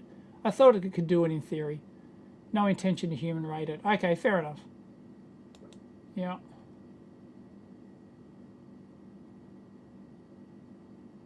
Yeah, but don't SpaceX have plans to, you know, do the moonshot thing with that Japanese guy? The Japanese guy who's paying for like 4 seats and he's going to send up artists around the moon? Aren't they planning to go 2024 or something? Like, you know, that's okay. They might be delayed, but another 6 years? Nah, I think they're going to do it. I think they're going to do it. Unless something goes horribly wrong, which shuts down the program or grossly delays it. I think there's going to be tourists circling the moon before the end of this decade. Yep, hold me to it. Yes. Is this actually live? No, it's a matrix. Anyway, new comments. Am I way behind on the comments again? Yeah, probably. There we go. I'm caught up. Starship. Yeah, well, we'll see what happens to Starship when if they ever get it off the ground. Well, I know they have before, but we're talking about the fully stacked new one, you know. There you go, an AM scope 20 years ago. Oh, really? They've been around that long? Yeah, anyway, they've got like a huge range. They're pretty good. They're pretty good. Like, you know, a pretty good bang per buck. So, yeah. I've never heard a bad thing about them. There might be better out there, but that's a good starting point. Then again, you can't just buy any. Like, you've got to look at your needs very specifically. You know, working distance and magnification and all sorts of, you know, whether you want the dual or the trinocular one, whether you want like a video interface, whether you want to take photos, all that sort of stuff.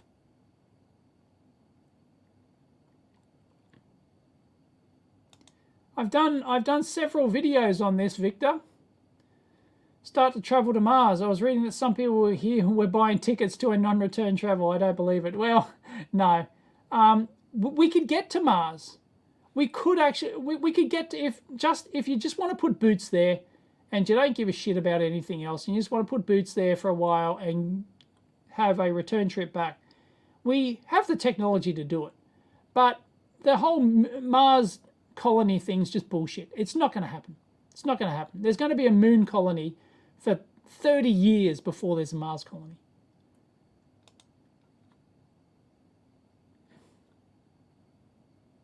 I have not used KiCad version 6. No, I have not seen the new Matrix yet. Doesn't look that interesting. People say it's crap. Do people think you're? Do people think that the new Matrix movie is crap?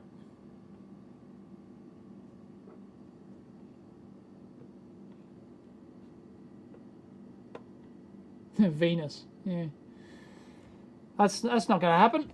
No, Mars will happen way before that. Simon's trolling me.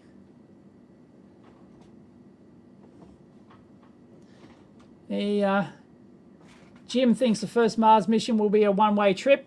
Might be. They might not plan on it, but it might be. It might end up that way.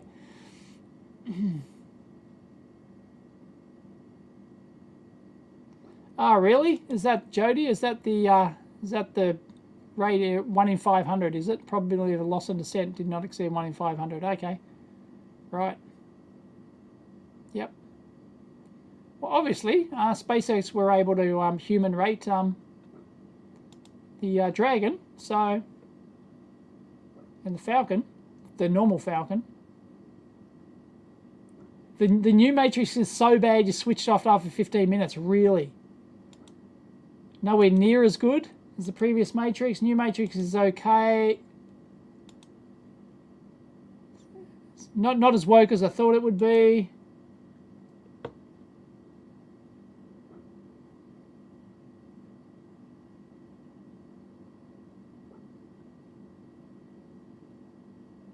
It makes you not want to see it because of all the reviews. Yeah, yeah.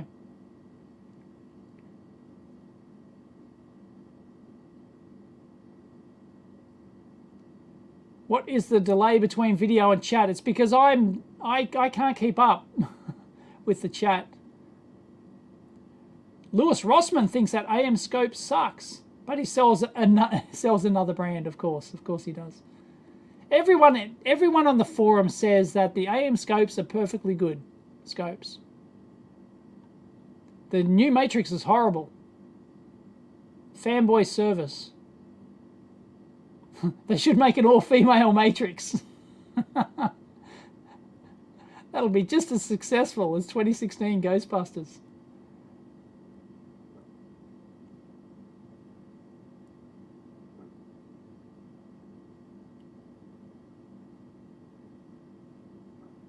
With the world the way it is, Top Gun 2 will open to the first $1 billion weekend. When's Top Gun 2 coming out? When's it coming out? Damn.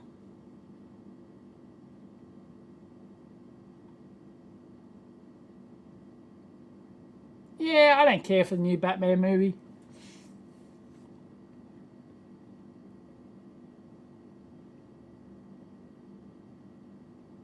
And all female write the right stuff. Today's movie recommendation is The Right Stuff.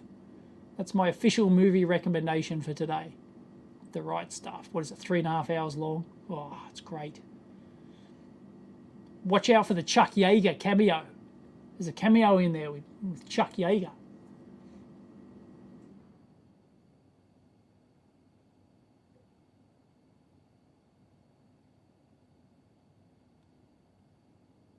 May 27th. Okay. For Top Gun 2. All right, that's a bit off, but that's all right. Rocky 37 was the best. Wow, really? After almost 40 years, really? Shit. How old's Tom Cruise now? Is he 60 yet? Well, he must be. If it's almost 40 years, he'd be pushing. I think it was 57 last I heard. So he could be pushing 60 now. Can't come out. Goose is dead. Oh, spoiler alert.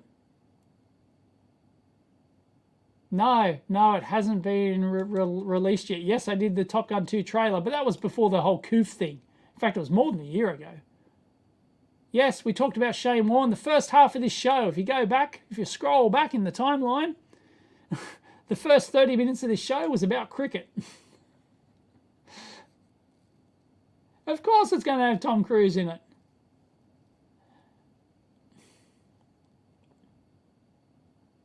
It won't be Top Gun without Kelly McGillis as an astrophysicist. Kelly McGillis, woo, have you seen Kelly McGinnis these days? Yikes. I'd rather take Samantha Carter. Yeah, totally.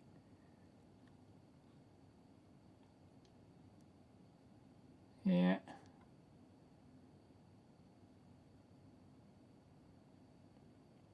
Yeah, yes. He's in it. There's an obvious. It's obviously Goose's kid in the trailer. If you watch the trailer, it's obviously Goose's kid.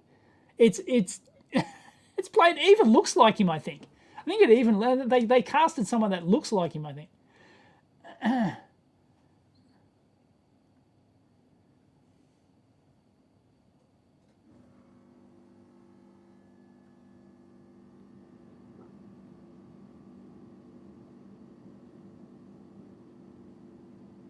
Still waiting for Jaws 19. Shark still looks fake.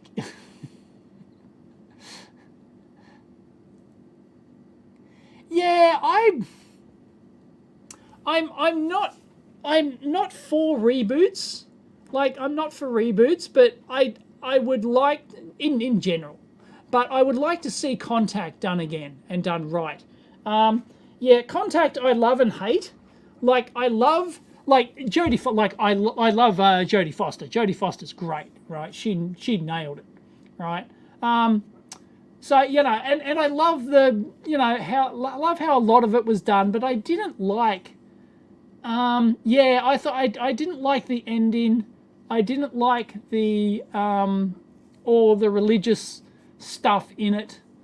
Yeah, and if you actually read the book, it's actually the book's quite different. It's they send up 5 people, or so, there's like in the actual pod there's not one chair. There's like 4 or 5 chairs, I think. Yeah, 5, I think, and they pick and they have to pick 5 people to go.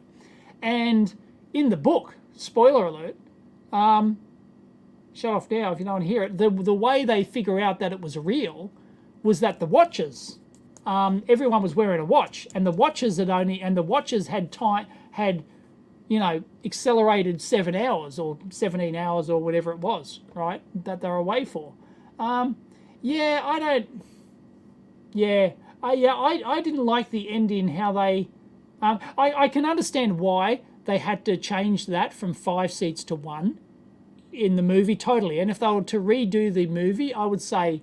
Because then you've got to do 5 character arcs and stuff, and it's just, no. No, it's dumb, right? So that's a fine change, but yeah, all the religious crap in it with Parma Joss and how the fact that they, yeah, the ending they just left it up as, yeah. I would like to see a different take on it. Like to see a different take.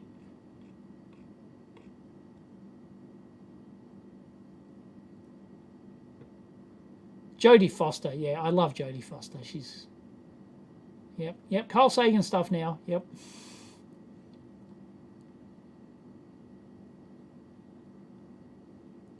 In Contact, it made me mad that 18 hours of static wasn't enough to investigate because science. Yeah, I know. It's like, yeah, that just pissed me off. And it was in the secret report, but it wasn't in the report that everyone else had. It was like, yeah, 18 hours of static. I know. It was like, that was the equivalent to the watch thing, right? They had 18 hours of recording time, and it was like, yeah, and they just kept it. Yeah, I didn't like it. I didn't like it. They can't go back to the Arecibo thing anymore because it's gone. But yeah, I wouldn't mind them redoing Contact. Like, I basically, if I watch Contact again, which I have done many times, but if I watch it again, I basically just watch it for the good bits. Like, I just, like, love it. Like, the actual Contact scene where she makes contact and then she has to race back to the science. Like, all that sort of stuff I love, right? And the building of it and the, getting the funds and stuff.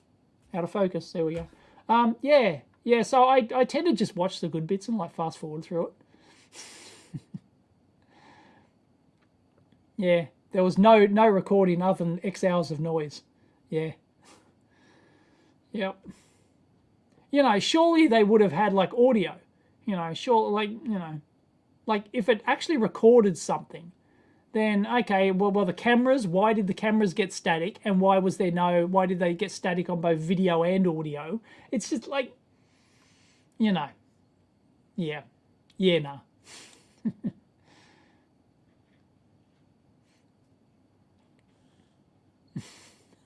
Oh, well. Tell us what you really think, Groovejet. Keanu Reeves is a great actor. The emotion in his facial expressions are fantastic. Untouchable talent if you were imitating an effing stone statue. Come on. It's John Wick.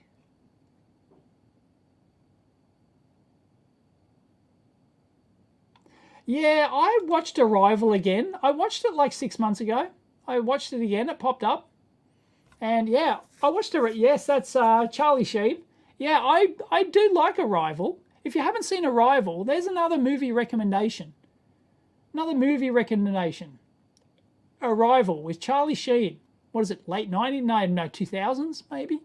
Don't know how old it is. It definitely wouldn't be in the...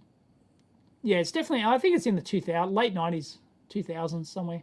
Yeah, Charlie Sheen in Arrival. The synopsis is that he's like an astronomer guy, like he's a radio astronomer or whatever, and he's and he gets these he starts hearing these signals, and then is he sacked from his job or something when he starts investigating it, and then he investigates it on his own, or is he an ex-astronomer or something? I can't remember. And is that like, or is he a dish repair tech or something?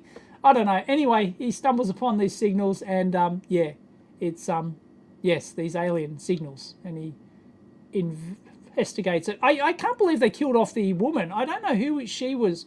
Don't know who played her, but I thought they were going to do something with her character. And spoiler alert, they kill her off. Yeah, I thought, okay, these two will team up, and go, yeah. So I was a bit disappointed that didn't happen because I liked her character, and they just did nothing with her. Contact is as disappointing as a Michael Bay movie. There's good, there's good parts in Contact, like. There's some really good elements in Contact.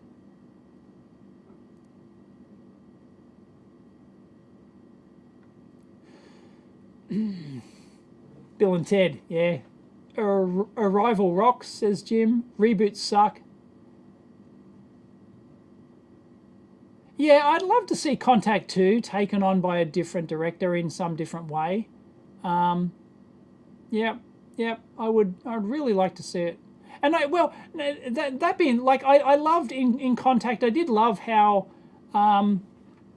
the old like I did love how like the people were congregating and stuff like that. I thought that was all done really well. And the religious guy who destroyed the thing, I thought he was really good. So that was all fun. I thought it was, there's lots of really good elements in it. Lots of really good elements.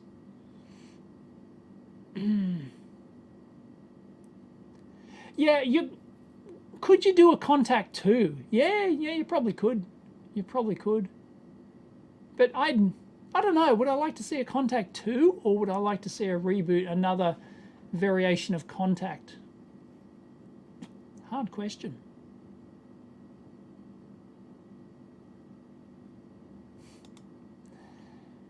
Arecibo is a fucking national monument of shame. Yeah, it's terrible. They just let it.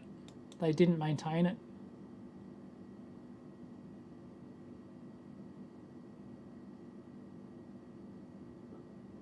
Yes, I do remember that. The BHA. Yes. I don't know it was related to the Power Mac. In fact, I have never heard of the Power Mac 7100. But I thought it predated. Well, no, yeah, I'm not sure of the exact date, but yes. Anyway, what happened with that? Here's a computer history nugget.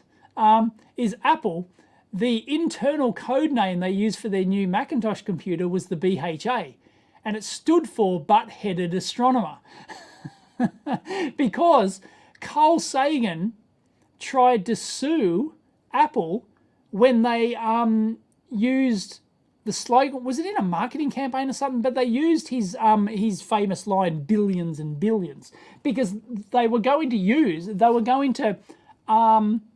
they claimed that they were going to sell billions and billions of Macintosh computers, right? So they used, I think I don't know if he won, but I think he won without going to court. Like, they decided to shut it down because they realized that they were, like, they actually used his name without his permission somehow, I think. And he told them, look, I'm going to sue you if you don't stop actually using my name, associating my name with your product. And so they called it the BHA. The internal code name was the butt-headed astronomer. Yeah. But yeah, I think he was technically in the right there. I think they were trying to use his name, actually play off his name.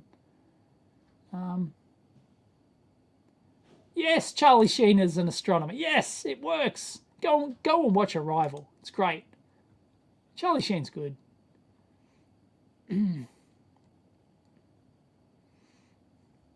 Arrival, 1996. Okay. Wow. Yeah. Number 5 is alive. Yep. Johnny 5. Yes, the Arrival versus Arrival. Yes, they are different, I believe. They live. Oh yeah. Okay. All right.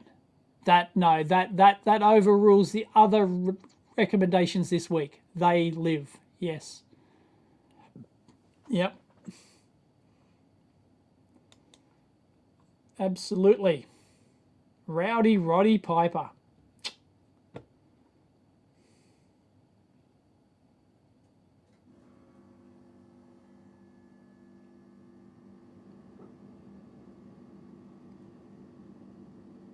Ah, yes, back in the good old days of Twitter, when the biggest thing on Twitter was Tiger Blood and winning. Hashtag winning. Oh, give me those days back. Yeah, you wish Stargate. Okay, see you, Brad. Stargate SG-1, yeah. Yep. If they made Contact 2, Neil deGrasse Tyson will have a cameo in it.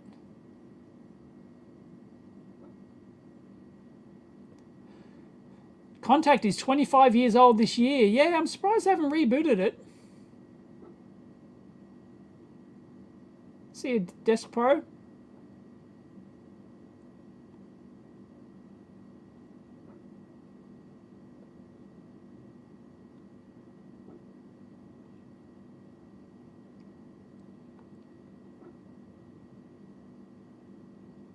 Yes, technically Sagan was a cosmologist.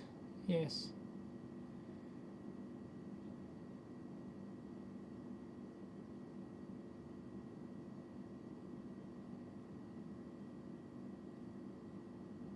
Hey, Rusty. Obey. Just put on the glasses.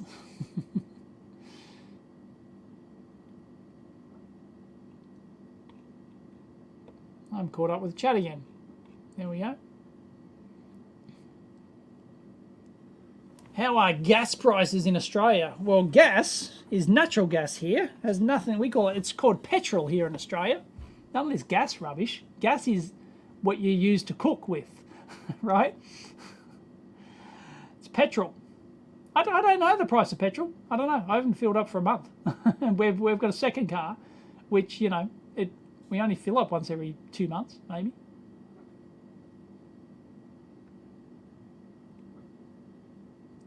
I do not know the movie, quote, your mother was a snowblower. You finally got to see a live stream. UK dude watching on Twitch. What time is it now? In Sydney, it's 11 AM. So yeah, I am going to go now. I've been here for 2 hours because I have to go at 12 today. I have to go at 12. So, yep. I'm out of here. Peeps, wow, 2 hours. Unbelievable. 2 hours. Yep. So I better go. I got stuff to do. Yep. So thank you everyone for joining me. Everyone on Odyssey as well. Doesn't tell. Oh yeah, there's currently 5 people watching on Odyssey, which is probably more than who are watching on Facebook. Contact was a great book. The movie had a great first half and went downhill for the second. Yeah, there's a lot of, yep.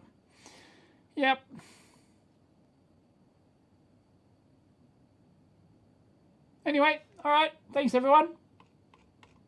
I'm out of here. Catch you next time. Oh, no, wait, no, I forgot the other week.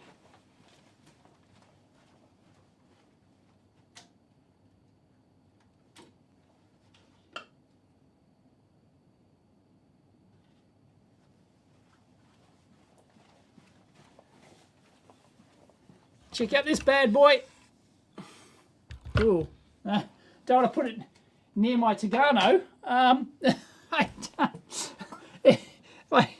That's a bit too close to my Tagano. Yeah, okay, I'll put that right aside like that. This is a Wimshurst generator. Check out this is a 2 big ass Leyden jar capacitors, and I got counter rotating wheels. And counter rotating wheels, and there's little metal contacts on there and little spikes. So you can see it's got 2 probes like that. It's got 2 counter rotating discs.